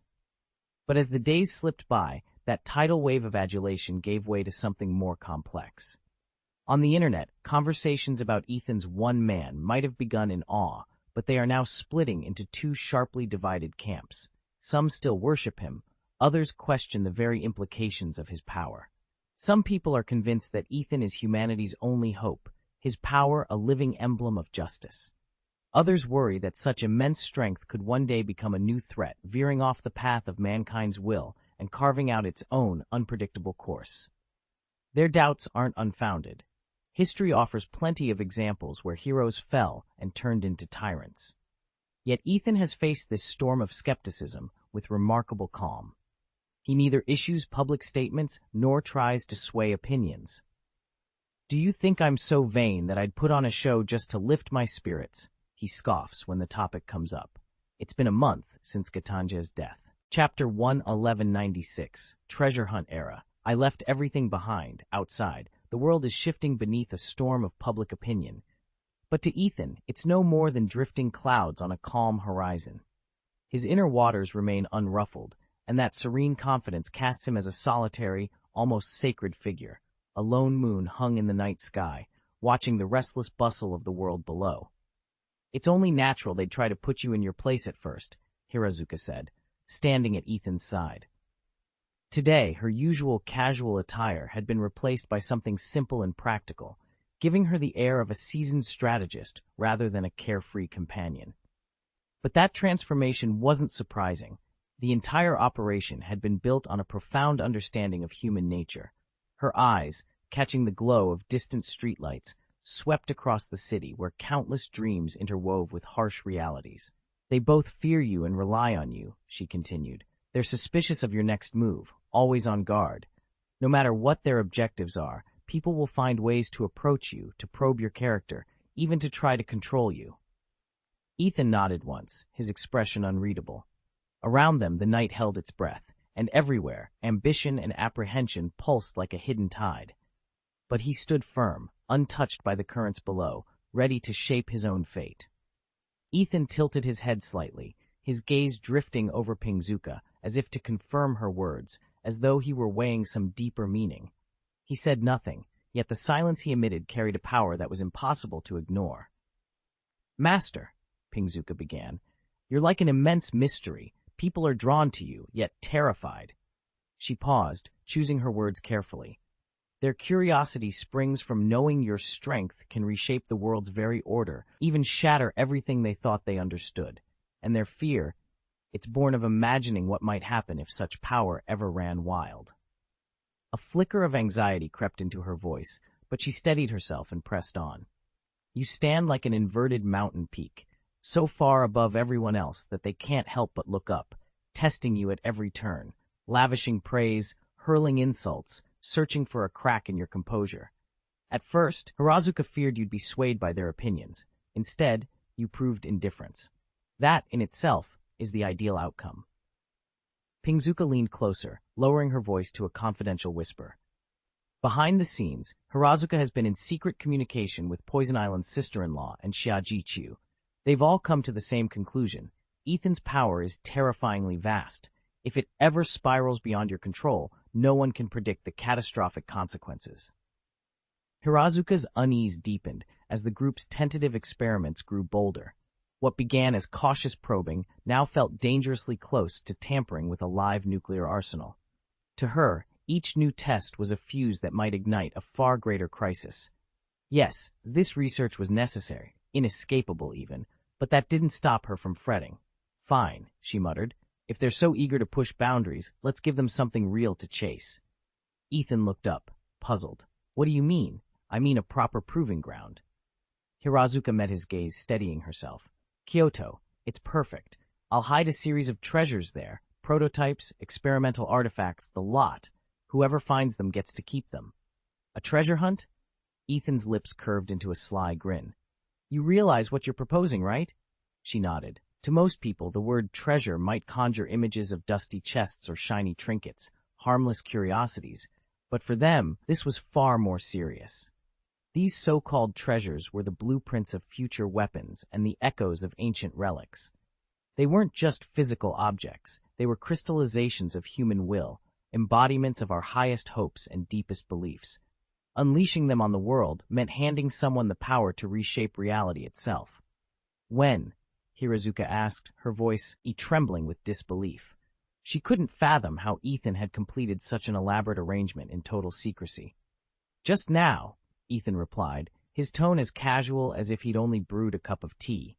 News of his feat spread like wildfire among the world's major powers, unleashing a sensation unlike any before. People finally grasped that the legendary treasures they'd long dismissed as myth truly existed, and that ordinary individuals still had a chance to claim them. In an instant, Kyoto became the prize everyone hungered for. Warriors and treasure hunters, scholars and adventurers, countless souls of every stripe, flocked to the ancient city, driven by dreams of glory and untold power. In the days following Ethan's demonstration, governments everywhere pored over surveillance footage frame by frame, desperate for an explanation. But their analysts found nothing. No hidden supply lines, no secret allies, no plausible way he could have amassed so many artifacts.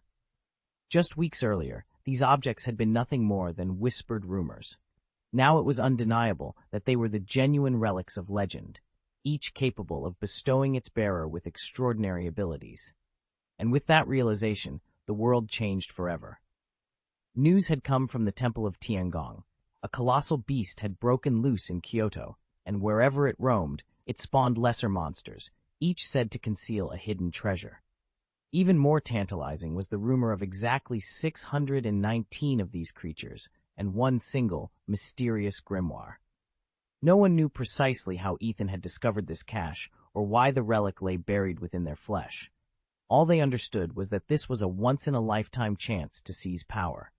Soon, warriors, mercenaries, and lone adventurers flooded into Kyoto, each determined to carve out their share of glory.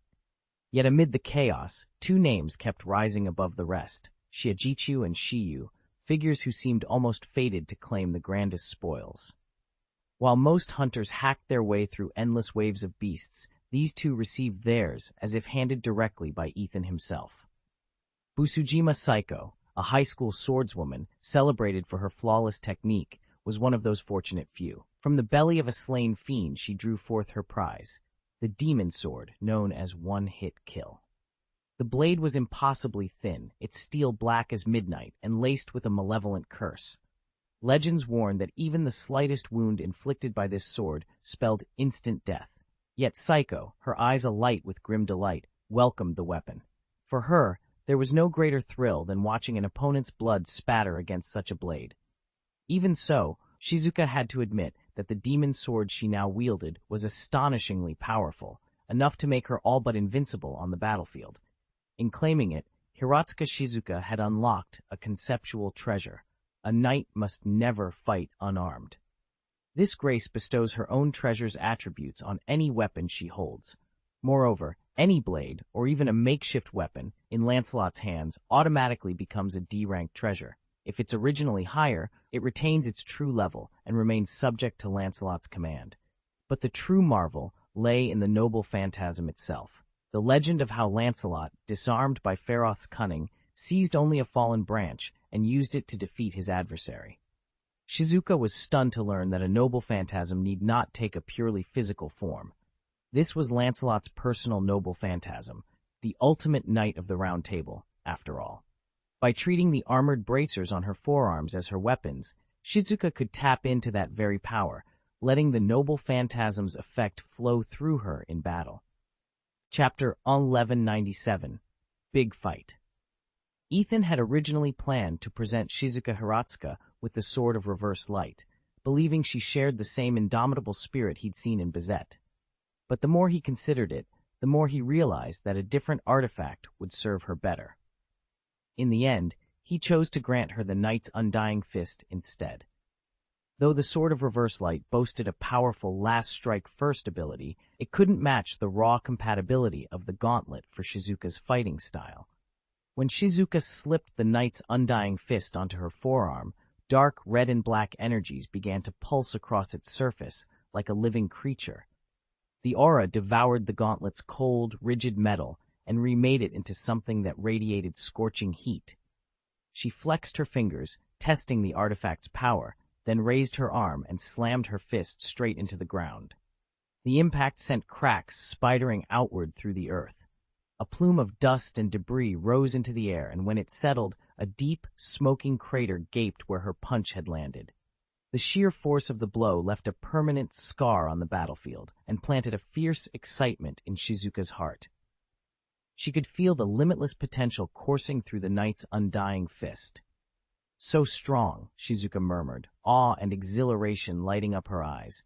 Even someone as skilled as Shizuka Hiratsuka would struggle to do much more than this on sheer strength alone. Yet after she transformed her arm guards into a true treasure, the feat felt effortless, and she hadn't even spent half her spiritual energy. With this artifact in place, Shizuka sensed her power more than double. Could a single treasure really make such a difference? She glanced over at Kasumigaoka Utaha, who was already wielding a new weapon. A magic spear the color of fresh blood, its surface cool and lustrous like polished jade, yet streaked with veins of red agate. Its name was Death-Piercing Flying Spear. Curious, Shizuka grasped the spear's shaft. Death-Piercing Flying Spear, she whispered, intoning its true name.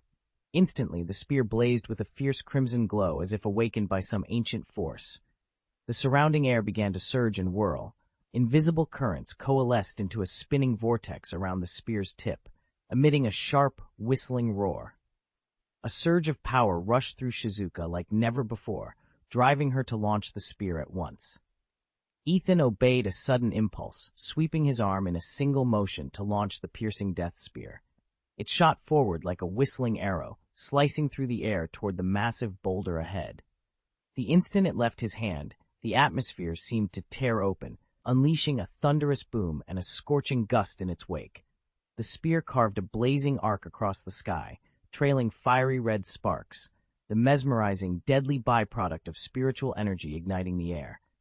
Each scintillating streak spoke of raw power and inevitable destruction. When the spear struck its mark, a rock barely half a man's height, there was no shattering crack, only a muted pop. In the boulder's face appeared a perfect fist-sized hole, as if an invisible blade had excised that portion of space, leaving no cracks or debris behind. Most astonishing of all, the piercing death spear hovered in midair after delivering its blow, refusing to fall. The magic spear arced through the air in a perfect graceful curve, and then, as if summoned by its own will, it flew back into Kasumigaoka Shiyu's hand. The entire motion was smooth and effortless, betraying a strange self-awareness. Shiyu caught it without a sound, her eyes alight with wonder. Stepping forward, she knelt to examine the stone slab the spear had pierced. The hole's edges were unnervingly clean, flat and unbroken, with no cracks or splinters. Clearly, the piercing death flying spear had struck with a force that defied every rule of ordinary physics. More startling still, Shiyu sensed a peculiar energy radiating from the spearhead, an unseen power that seemed to shatter whatever it touched at a molecular level, making material vanish as if it had never existed. This can't be real, she breathed, equal parts exhilarated and uneasy. In that moment, she understood what it meant to wield such a weapon.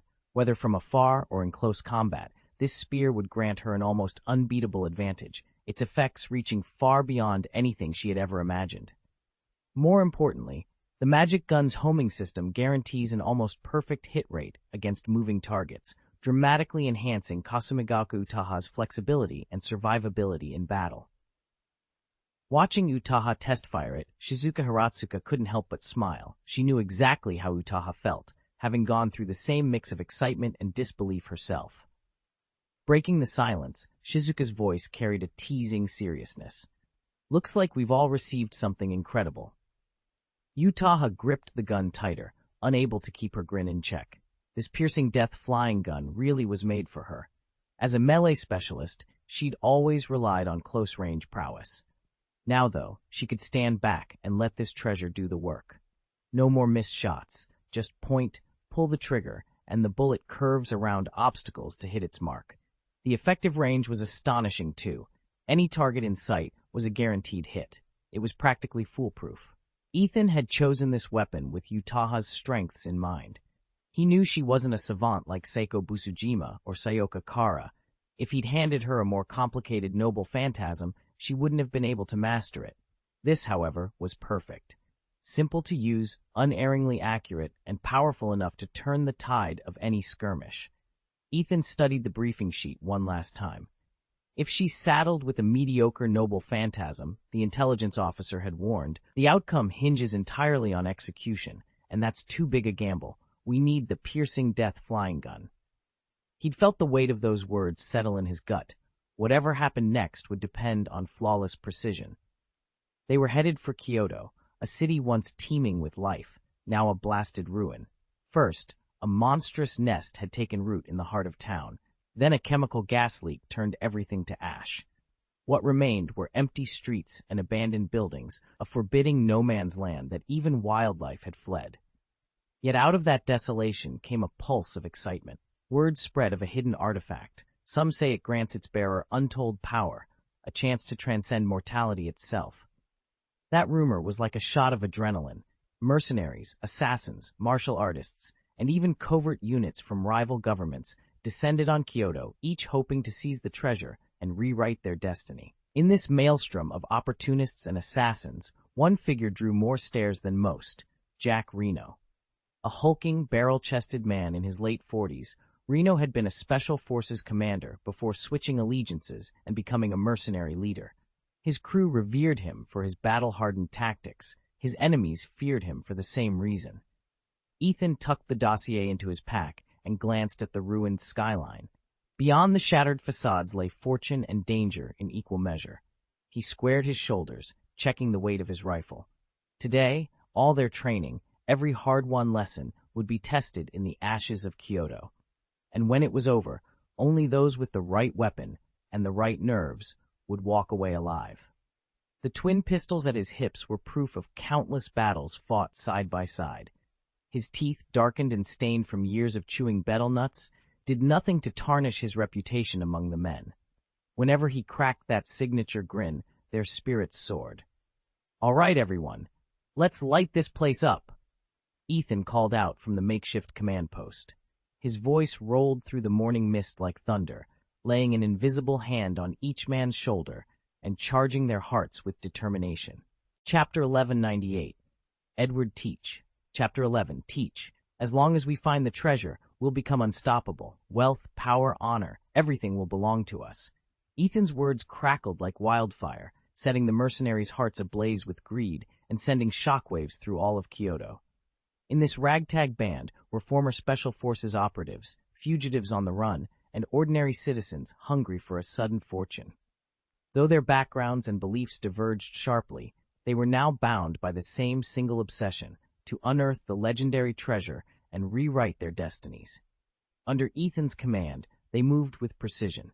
Splitting into teams, they fanned out in every direction, scouring narrow alleyways, hidden temples, and mist-shrouded riverbanks. Observers around the globe looked on in disbelief. In an age when spiritual powers were reawakening and monsters prowled the shadows, this treasure promised more than mere wealth. It was said to grant its bearer mastery over the unknown itself. Governments reacted swiftly. Armies were put on alert, intelligence operatives dispatched, and covert research projects launched. Everyone knew that whoever claimed the treasure would hold the balance of power, not just in Kyoto, but across the world.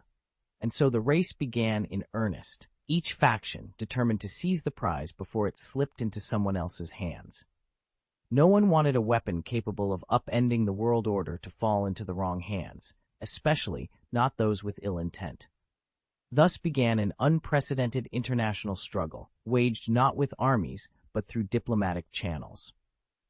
At the United Nations, the American delegate stepped up to the podium. His voice carried through the General Assembly Hall. The discovery of this New Age nuclear treasure presents both opportunity and peril. We must ensure that such power remains only in the hands of capable, responsible nations committed to global security and stability. We cannot allow any individual or organization to misuse these instruments of destruction. To do so would be a crime against all humanity. His words landed like stones in a placid lake, sending shockwaves through the chamber. Some countries cheered, viewing tighter controls as essential to world safety. Others cried foul, accusing the proposal of being yet another hegemonic power grab that trampled on national sovereignty. And so the debate raged on, the delegates locked in passionate argument deep into the night. Outside the conference hall, an even fiercer contest was quietly brewing. In an age defined by spiritual awakening, every nation hungered for a greater voice and more influence. The newly discovered artifacts, powerful enough to rival nuclear weapons, had become the prize everyone was scrambling for. Whoever controlled them would command this new era of spiritual power and might even rise as one of the planet's true overlords. Against this backdrop, the old guard, embodied by the 5 chairs that once sat atop the international order, began to tremble. Since the end of World War II, the holders of those 5 seats had ruled the world with their nuclear arsenals, their names whispered in awe and fear. No one dared challenge them. But now, with the dawn of these mysterious treasures, everything was up for grabs. Nuclear deterrence still mattered, but it paled beside the unimaginable energy locked within the artifacts. When the very foundations of power are at risk of shifting, who wouldn't go to desperate lengths to seize the throne? The scramble for the new world order had only just begun. Ethan watched the tension mounting around Kyoto, with word spreading that whoever claimed the ancient treasures of the gods would ascend to unprecedented power. Rival nations quietly began military maneuvers, and some even whispered of engineering a third world war. Although Saiko Busujima and the other goddesses jealously guarded any hint of their discoveries, Kasumagaoka Utaha's death spear was impossible to conceal. Rumors flew that these celestial maidens couldn't have forged such weapons on Earth, and skepticism turned quickly into suspicion. Cornered by international pressure, Japan's self-defense forces finally acted. They sealed off Kyoto with roadblocks and checkpoints, then broadcast a single, unambiguous ultimatum. This is sovereign territory. Any unauthorized intruders will be shot on sight. But the warning barely slowed the flood. Armies, special ops teams, and freelance adventurers from every corner of the globe poured in, each hoping to snatch a piece of divine power. They discovered, however, that their greatest obstacle wasn't rival soldiers or spies, but the monstrous predators swarming from the giant beast nests that now infested the city's outskirts. Armed only with conventional munitions, most newcomers found themselves outmatched by creatures that seemed born of myth. Ethan tightened his grip on his sidearm. Somewhere beyond the blockade, the goddesses lay in wait, and he suspected the true battle for Kyoto's future was only just beginning. These predators swarm the wilderness like a living bulwark, guarding the peace of Kyoto. Anyone who hopes to claim the treasure must first break through their ranks. An unseen force now drives the world stage. Nations that once hesitated on the sidelines have thrown caution aside and plunged headlong into the fierce competition for this mysterious prize. What's at stake isn't just a hoard of riches, but the very status and influence each country will wield in the emerging global order. Miss this moment, and their voice may be forever lost in the currents of history. On this turbulent battlefield, powers clash both openly and in secret, each unveiling extraordinary abilities. At the heart of it all stands Edward Teach, an imposing figure whose reputation and strength draw every eye. Despite sharing a name with the notorious pirate, he is no buccaneer of legend, but a retired officer from a wholly different realm, the Great Demon Kingdom. His arrival has transformed the contest, and now all forces watch him with equal measures of awe and apprehension. Ethan towered over everyone else, well over 2 meters, with a physique so massive it might have been sculpted from granite. His bulging muscles and broad shoulders earned him the nickname the Mountain. In his unit, a title both literal and fearsome testament to his sheer strength. Now, perched atop the skeletal remains of an abandoned factory, he laughed as he rained lead on the self-defense force troops arrayed below. Ha! You really think you can stop Ethan Teach from seizing the treasure? Think again. He wielded 2 heavy machine guns with astonishing ease, unleashing a relentless barrage. Shell casings clattered like hailstones, sparks danced across shattered walls, and every explosion stirred up choking clouds of dust. Under his onslaught, the enemy's defensive line began to buckle. Inside the self-defense force ranks, a demon-powered soldier scowled at the carnage. "This madman," he muttered under his breath. Clenching his fists, he drew in a slow, controlled breath, feeling the familiar tingle of demonic energy coursing through his veins. With a sudden, invisible surge of power, he steeled himself for the counterattack to come. A sudden surge of power coursed through Ethan's veins, propelling him beyond the bounds of any ordinary human. In the blink of an eye, he became a living bolt of lightning, darting through the hail of gunfire and weaving between tracer rounds to close the distance on Colonel Edward. Colonel Edward. He's at goblin level, the sniper at Ethan's side gasped into his radio. Through his high-powered scope, he hadn't expected this. Even with precise calculations for lead time, he couldn't land a shot on the impossible target racing forward like a phantom. Ethan didn't hesitate. The battlefield around them erupted in chaos. Shouts, exploding shells, and the metallic rattle of automatic weapons. Yet all of it receded into the background for him. His only focus was Edward, standing at the center of the firefight.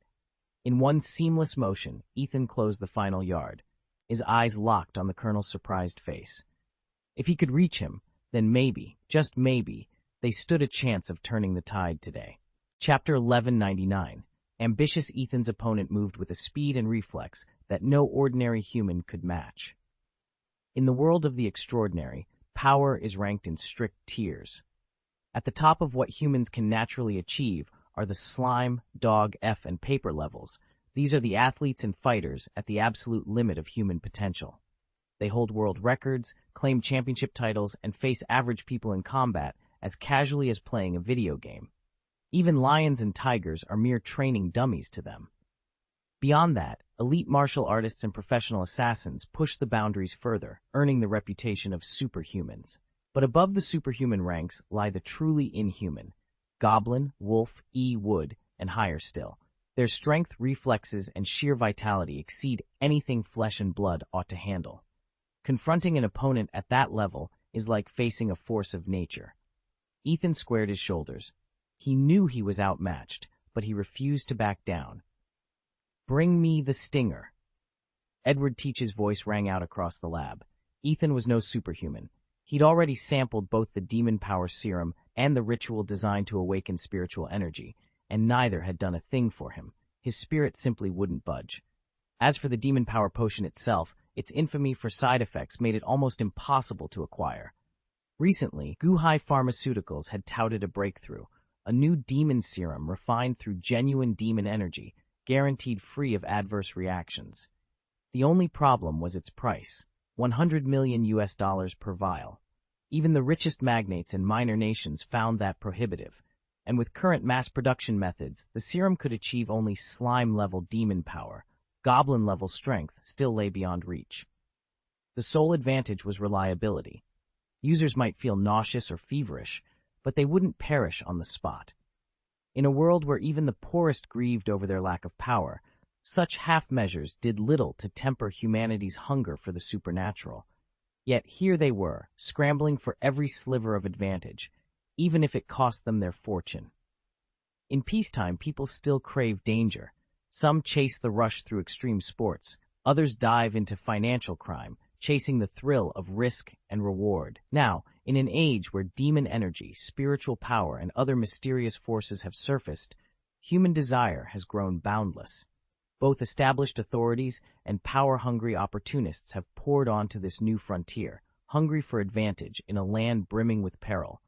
For Ethan, though, death has long since lost its terror. A veteran of countless combat missions, he stared down gunfire and artillery barrages so often that he stopped counting. Time and again, he's danced along the razor's edge between life and death, each time relying on ironclad courage and razor-sharp skills to slip through the net. Those crucibles of blood and fire tempered his will and granted him a profound respect for mortality. But everything changed the moment he set foot in this extraordinary world.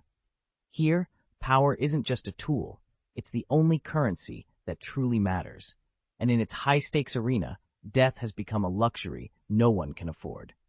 Ethan had always believed that those who reach the pinnacle of this extraordinary world command unrivaled power, bask in endless glory, and earn universal respect.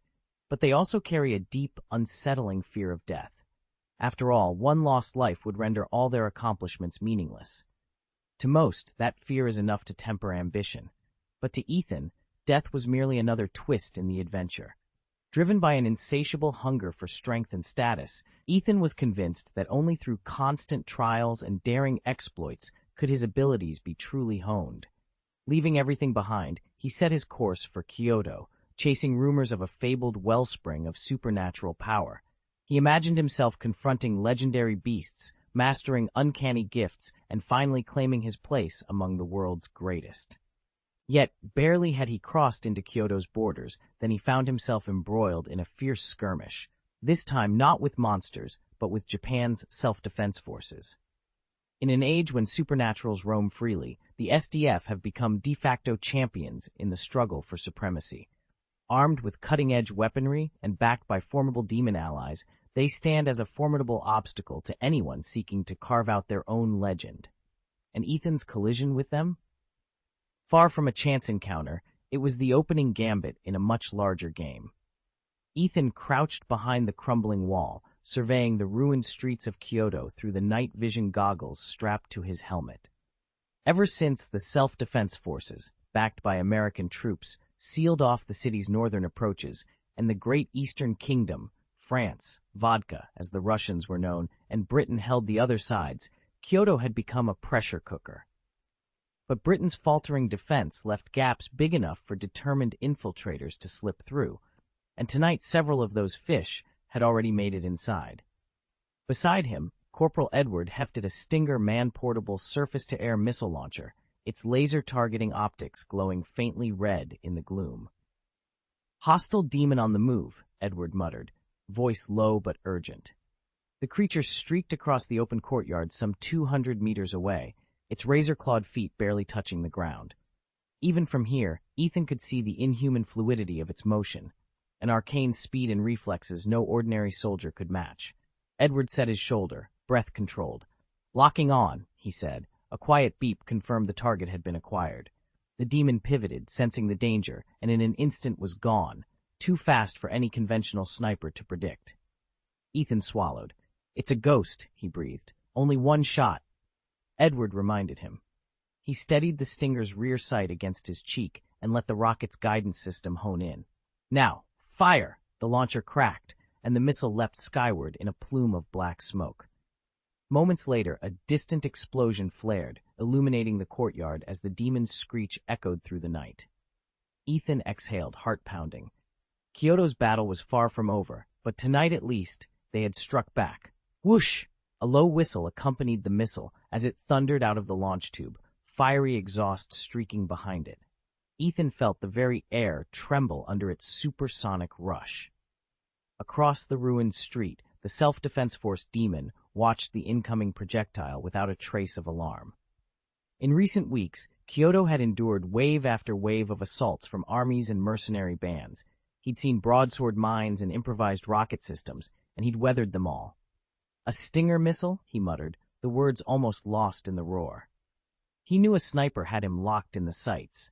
The Stinger's speed and tracking made dodging nearly impossible. But he didn't flinch. He wasn't alone.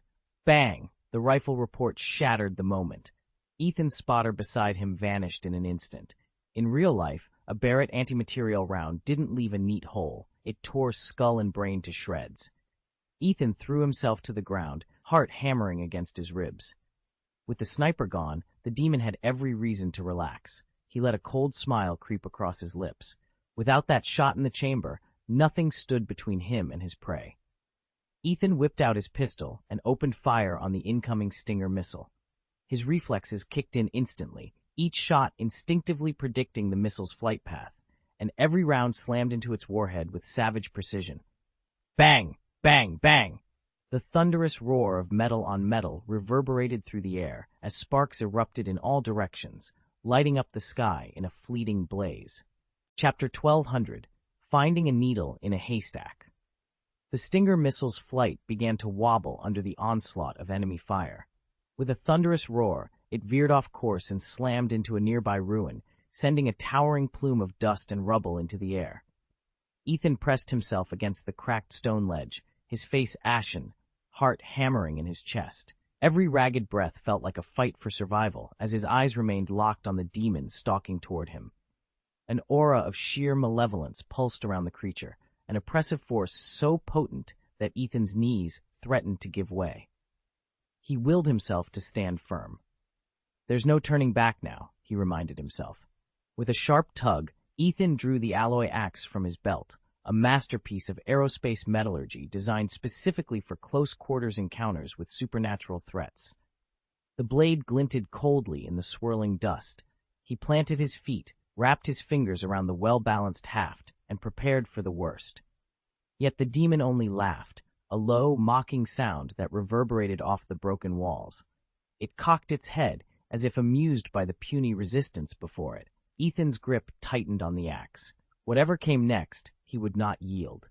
The demon scowled as he surveyed the humans before him, deeming them nothing more than ants, no threat to someone even of his modest wolf-level power. Mortals were always so delightfully naive, he mused. He swung his leg back, intent on teaching Ethan a lesson he'd never forget. But at that very moment, Ethan sprang an unexpected trick. In a blur of motion, he whipped a shotgun from the harness on his back, so fast that even the demon blinked in surprise. Bang! The barrel erupted in flame, and a scatter of more than a dozen pellets hissed toward the demon. Each one carried enough force to punch clean through bone. Still, the demon's reflexes far outmatched any humans. As soon as Ethan squeezed the trigger, the demon felt the trajectory of the shot in his bones. With a whisper of movement, he twisted his waist and slipped every pellet aside, as ghostly and untouchable as smoke.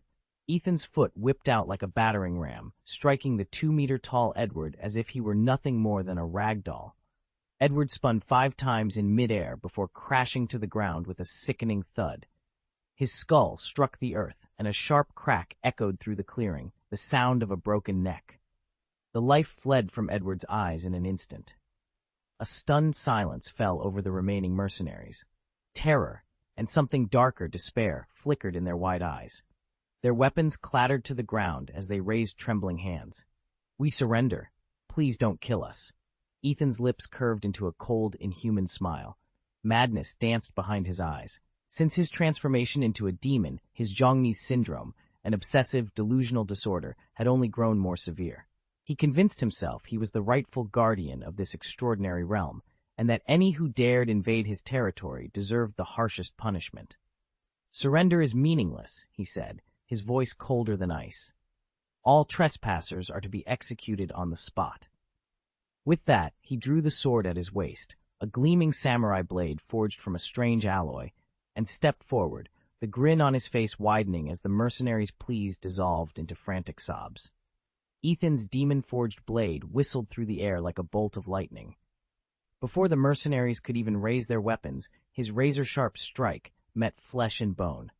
Steel bit cleanly through armored limbs, bodies split in two as though they were no more than paper, and blood spurted across the shattered stones, staining the ruins a deep, vivid red. In a matter of heartbeats, every soldier lay dead. Their armor crumpled, their bones shattered, they collapsed into a tangled heap as rivers of crimson snaked between the broken columns. Ethan sheathed his sword with a satisfied grin. In his mind, he had merely defended this outpost and preserved order in the extraordinary world. No mistakes. One post, one purpose, one blade, one kill, one guardian, one legend. He was destined to rise among the greatest defenders of their realm. So far, no treasure has been found, he murmured, scanning the carnage. Meanwhile, the representatives of the various nations blockading Kyoto convened to discuss their next move. Ethan pressed his fingers against the cool glass of his laptop screen and took a slow breath. The United Nations' newly launched official Treasures website was finally live, and already the entire world was watching. Here, under tight security and total confidentiality, only 3 artifacts appeared. The so-called Treasure of Seiko Busujima, and 2 others whose designations remained equally mysterious. But that was all. Each entry offered nothing more than a single high-resolution photograph. Beyond the way they looked, an ornate scabbard inlaid with black mother-of-pearl, a crystalline orb veined with emerald light, a pair of weathered gauntlets marked with ancient runes, their origins, capabilities, and methods of use were shrouded in secrecy. No biographies of past wielders, no scientific analyses, nothing to hint at how these objects might be activated or what power they held. Yet governments from Tokyo to Washington to Berlin were already mobilizing special task forces. Intelligence agencies and private military contractors alike saw in these relics more than curiosities. They saw instruments that could rewrite the rules of warfare or even alter the fate of humankind. The very notion that such artifacts, dubbed gods of the world by underground forums, might be real was enough to shatter centuries of strategic balance. Scattered like rare loot in some global-scale video game, the 3 treasures sparked a fierce competition. Who would study them, who would control them, and who could wield their hidden might first? And as Ethan stared at the 3 images on his screen, he couldn't help wondering whether the world was ready for what might come next. After all, treasures aren't handed out freely. Even the world's gods don't just give them away. At the makeshift command post, a European intelligence analyst tapped the screen of his tablet, which displayed a detailed map of Kyoto. Shaded zones indicated areas already swept by various national forces. Unmarked pockets remained unexamined. Given Kyoto's size and the movement patterns of that colossal beast, our search must be both precise and efficient. So far, nearly 1/3 of the city lies draped beneath the creature's massive form, and its territory grows by the hour. Kyoto, located in the south of its prefecture in western Japan, is part of the greater Osaka metropolitan area, one of the nation's 3 largest urban regions. Spanning 827.92 square kilometers, about 17.9% of the prefecture, the city's urban sprawl sits in a basin hemmed in by mountains to the north, east, and west, leaving only the south open. In practical terms, the search zone isn't vast, but it isn't small either. And with Ethan refusing to disclose exactly how many artifacts remain hidden in Kyoto, the list of potential treasure sites only continues to expand. Chapter 1201. They'd finally arrived at Chapter 1200, and yet there was still no reward in sight. But the temptation of the treasures awaiting them was impossible to resist. These relics lay far beyond the limits of modern technology, each one housing power enough to turn the tide of any war. For any nation that could claim one, the global balance of power would shift irreversibly in its favor.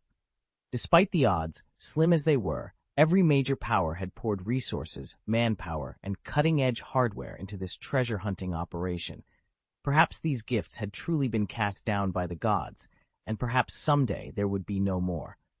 No one could say. "Keep moving," the general barked. Time was slipping away. Every second of delay risked a missed opportunity. On the front lines, soldiers in heavy, reinforced combat suits unleashed a relentless fusillade at the monstrous predators that threatened to cut them down. Crawling or soaring, these twisted mutations of colossal beasts possessed armor and firepower beyond anything conventional troops had ever faced. They loomed as the greatest barrier between the search teams and the legendary artifacts they were determined to recover. Ethan's pulse thundered in his ears as the heavy machine guns erupted around him. Bullets spat from every barrel, arching like a storm of iron rain, but each round glanced off the Predator's reinforced carapaces, leaving only shallow scrapes on the tough, chitinous shell. Unfazed, the creatures lunged back with razor-sharp claws, each assault tearing through flesh and bone with sickening efficiency. "Hold the line! Don't let them break through," the captain's voice crackled urgently over Ethan's headset. Ethan twisted on his heel, dodging a snapping talon that sliced a chunk out of a concrete barricade. He raised his rifle and squeezed off 3 rounds, then 3 more. None even slowed the advancing monsters. All around him, his squadmates worked to maintain their formation, but the Predator's onslaught was relentless, like tidal waves battering a crumbling sandcastle. In the chaos, the unthinkable happened. A Predator leaped past Ethan's position and snagged a young private by his gear. The man's flak vest shredded instantly, his screams cut off in a spray of blood that splattered onto Ethan's visor. The stench of iron and fear stabbed at his throat. Ethan's heart clenched, but he couldn't afford to hesitate. The captain barked new orders, and Ethan obeyed. Cover the left flank, watch for anything trying to circle around. He and 2 others pivoted, forming a tighter wedge and firing disciplined bursts into the Predator's flanks. A few creatures fell, toppling with hollow thuds, but more surged forward to replace them. Even as the squad reeled, Ethan felt a grim surge of determination. This ruin, once a monument to human triumph, had become a slaughterhouse. Still, if they held together, even a moment longer, they might just survive. All it would take was one crack in their wall for the Predators to flood through and leave nothing but carnage in their wake. Ethan adjusted his grip on the rifle. The captain's voice came again. "Steady, men. Give them hell." He exhaled, sighted his target, and fired. Hope, fragile as it was, sparked anew in the gun's smoke and the blood-stained dust. Ethan picked his way through the shattered remains of what had once been Kyoto. Now all that stood were crumbling walls, half buried in drifting sands. The sky above was choked with thick, acrid smoke, no longer the clear cerulean blue it once was. When sunlight did break through, it came as thin, trembling beams, like the dying gasps of a world on its last legs. In this place of death, survival rested on one grim rule: keep moving.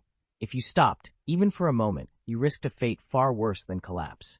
Predators, faster and stronger than any natural beast, prowled these ruins.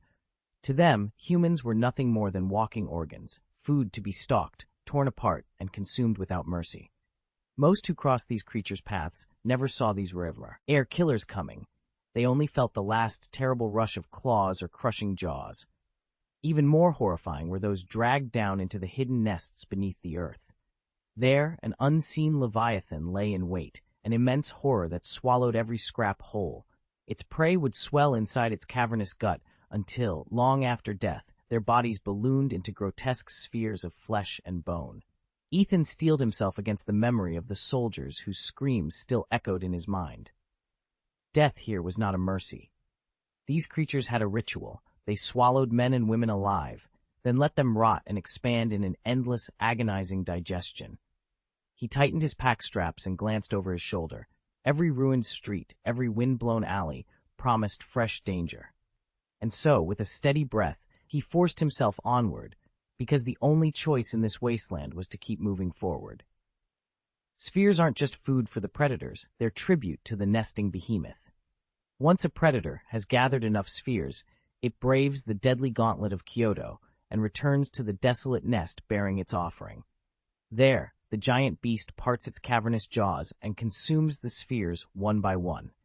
With each swallow, its strength swells, and each engorged mouthful heralds yet more disaster for the world beyond. Faced with such hopelessness, humanity has neither risen in revolt nor conceived a devious scheme. Desperate scientists have tried coating fallen prey with toxins or planting small explosives in their bodies, banking on the predators to carry these hidden weapons to the nest giant. On rare occasions, these stratagems inflict superficial damage, but against the creature's tremendous bulk and astonishing regenerative powers, they're no more than a drop in the ocean. The giant appears to possess some mysterious, innate defense, Most foreign poisons are neutralized almost immediately, and even the deadliest toxins cannot linger within its flesh.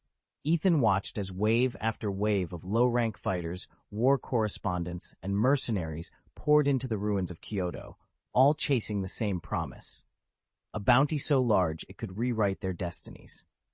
To the nobles who'd sponsored them, these desperate souls were nothing but pawns on a battlefield chessboard.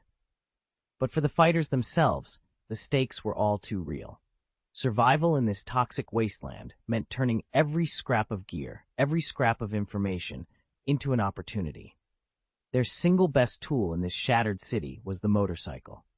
Each bike had been stripped down and rebuilt to endure irradiated air, jagged rubble, and even a light dose of biochemical agents. Rust-proof plating and makeshift radiation shielding bumped against exposed wiring and patched-on gear shifts, a testament to the rider's ingenuity and the financier's deep pockets. Sure, armored cars and SUVs could have been deployed in greater numbers, but those hulking machines were slow, conspicuous, and prime targets for anyone with a missile launcher or a quick trigger finger. Speed and stealth won the day, and two-wheelers ruled the ruins. Ethan revved his engine as he and his partner flanked a half-dozen other bikers down a collapsed overpass. Their radio crackled wildly, spitting out a stuttering, frantic message, 1-1-1-1-1-1-1-6-1-9-1-1. The digitized voice looped endlessly, each one punctuated by static. Ethan's heart hammered in his chest. That wasn't a code, at least not one he understood. It sounded more like a distress signal, or maybe someone driven mad by the radiation. Either way, it was unmistakably urgent. He glanced at his partner, eyes shadowed beneath a battered helmet. "Stay sharp," Ethan whispered. "That message could mean trouble or an opportunity. Either way, we can't ignore it." Engines roared in reply, and the convoy pressed on, shadows against the crumbling cityscape, hunting for the next clue to their fate. Ethan gunned his motorcycle's engine and tore through the shattered streets, weaving between crumbling walls, and lay, aping over collapsed stretches of road. At times he drew close to the shattered facades, hoping to slip past any threats unseen in the haze. This territory had become a graveyard of nuclear and dirty bombs. Radiation lingered like a shroud, the air stung with acrid chemical fumes, and invisible colonies of bacteria and viruses thrived in every crevice. As if the fallout weren't enough, the so-called Kyoto monster had unleashed millions of grotesque creatures across the wasteland. These beasts, part mutated abomination, part nightmare, ranged from ravenous scavengers to swift pack-hunting predators. They made any journey deadly, and every supply run a roll of the dice. To further complicate matters, military units from multiple nations patrolled the ruins. Some acted as allies, others as potential foes. Border skirmishes flared over scarce resources, each new firefight threatening to spark a full-blown international incident. Every soldier, Ethan included, had to keep his rifle ready, not only for the monsters prowling in the dust, but also for the possibility of a sudden ambush by their supposed protector. In the aftermath of Tokyo's devastation, no one thought things could get worse. But here in Kyoto, casualties now topped 10,000 every day. Ethan shifted gears, tightened his grip on the handlebars, and pressed on. Survival depended on constant vigilance, and on finding a way through a land where the deadliest dangers were both seen and unseen. A steady stream of newcomers still poured into this blood-soaked battlefield. In the fractured streets of ruined Kyoto, a convoy of off-road motorcycles thundered over broken pavement. "They're still on our tail!" the drone operator shouted from the back of the lead bike, his eyes glued to the live feed. "Damn it!" The captain's jaw clenched at the news. They'd never intended to draw the attention of these predators, and now they were in full pursuit. Chapter 1202. Nanlixiang. Ethan's squad fanned out across the scarred wasteland, FAMAS rifles at the ready. But against the crawling predators swarming toward them, monstrous creatures armored with chitinous plating, even high-caliber rounds struggled to penetrate. Those rifles were little more than toys. Each canister of bullets rattled against the beasts' exoskeletons as if striking cotton. The predators snarled, their serrated claws gouging craters in the cracked earth, their needle-like teeth glinting in the gray light. "Keep firing!" Ethan shouted, switching to a more sustained burst. Around him, the ground trembled under the advance of the snarling horde. Momentary hits only galvanized the creatures, driving them into a frenzy. The team's heavy machine guns made a difference when they could bring them to bear, but most men were loaded down with FAMAS carbines. The lighter weapons were invaluable for mobility, but lacked stopping power. "Cover me," Ethan barked. He kicked up dust as he sprinted toward a downed comrade, his voice barely audible over the staccato bang-bang of gunfire. Bullets gouged the air, ripping through empty space as the predators closed in. A piercing scream cut through the chaos. One of the motorcycle scouts, Lou, had been thrown to the ground when a predator leapt from the shadows. Lou's bike skidded off, sending up a spray of gravel. In an instant, the creature's massive jaws clamped around Lou's helmet, its mandibles attempting to pry him open. Reacting without hesitation, Ethan pumped a round into the beast's flank. The shot blew away a chunk of armored carapace, but the monster only snarled louder. Lou, dazed, scrambled backward, rifle trembling in his hands. He thrust the barrel into the predator's gaping maw, firing point blank to keep it from swallowing him whole. Ethan raced forward, grabbing Lou's arm and yanking him out of the line of fire. Together, they fell back toward the perimeter of heavy weapons. The whine of approaching motorcycles signaled reinforcements, but the horde showed no sign of relenting. In Nanlixiang's ruined expanse, bullets might buy time, but survival demanded far more than mere trigger fingers. Chapter 7. The Price of Dreams. Ethan and his squad of elite mercenaries crested the dune, scanning the barren expanse before them. This wasteland, scarred by endless skirmishes, was said to harbor an extraordinary power, an awakening force forged from the collective dreams of humanity, promising strength beyond mortal limits. To seize it, they would have to pay a terrible price. Their guide, a wiry motorcyclist with night-black hair, roared off ahead to reconnoiter. Ethan tightened his grip on his rifle. The heat off the sand was like a furnace, and even from this distance, he could feel the earth pulsing beneath his boots. Suddenly the ground shattered. Jagged quartz-black spikes erupted around them, stabbing the air like frozen lightning. Before anyone could react, one of the spires impaled the motorcyclist's side. He collapsed in a burst of crimson, the sand hissing as his blood pooled beneath him. "Hold your fire!" Ethan shouted, sprinting forward, but his warning came too late. Dozens of grotesque predators, hulking beasts with armored carapaces and chittering mandibles, crawled from the cracked earth. Bullets ripped from the mercenaries' rifles in a deafening volley, yet each shot only enraged the creatures further. A second spike lunged up and shredded Ethan's forearm. He staggered, the world tilting as hot pain blossomed. Blood spurted like a broken fountain, soaking the sand in dark red. Despite the agony, he forced himself on his knees and dragged the fallen motorcyclist behind a shattered dune. "All right, hold on," Ethan panted. "I've got you." The rider's eyes fluttered, his breath shallow. Around them, Ethan's teammates were already losing ground. The monsters pressed in, weapons clicking dry or misfiring in the heat. At the edge of sight, mercenary after mercenary fell, some crushed beneath the beast's bulk, others dragged away screaming. Ethan fired what remained in his magazine, each round finding chitin or bone until the rifle clicked empty. He smashed the butt of his weapon against a spike, retreating step by agonizing step. The once proud unit, disciplined and well-equipped, was being slaughtered in minutes. Finally, the beasts retreated into the fissures they had emerged from, leaving behind the stench of blood and broken bodies. A deathly hush settled over the wasteland. Ethan surveyed the carnage, shredded uniforms, spent shell casings, and the lifeless forms of his friends. Above, vultures wheeled in the roasting sky, their cries mocking. The motorcyclist lay bleeding, but alive. Ethan wrapped a torn sleeve around both of their wounds, hands trembling. He met the man's eyes. "You'll live," he whispered, though he wasn't sure it was true. He rose unsteadily, scanning the horizon. The quartz spikes, silent now, glinted in the dying sun, a dark promise. That was what they came for. The secret buried beneath these rocks, the power born of human dreams. Yet to reach it, Ethan realized, required more than bullets and bravado. It demanded loss, and perhaps sacrifice beyond anything he'd ever imagined. Clutching his wounded arm, Ethan turned away from the bodies and the vultures. Ahead lay an even grimmer trial, pursuing that rarest of prizes in a land where every step could be your last. Few of the millions, perhaps even tens of millions, who flock to this land ever breach its threshold. Still, it continues to draw the boldest and most driven. They know that each day sees thousands more fall, their bodies laid low to fertilize the soil.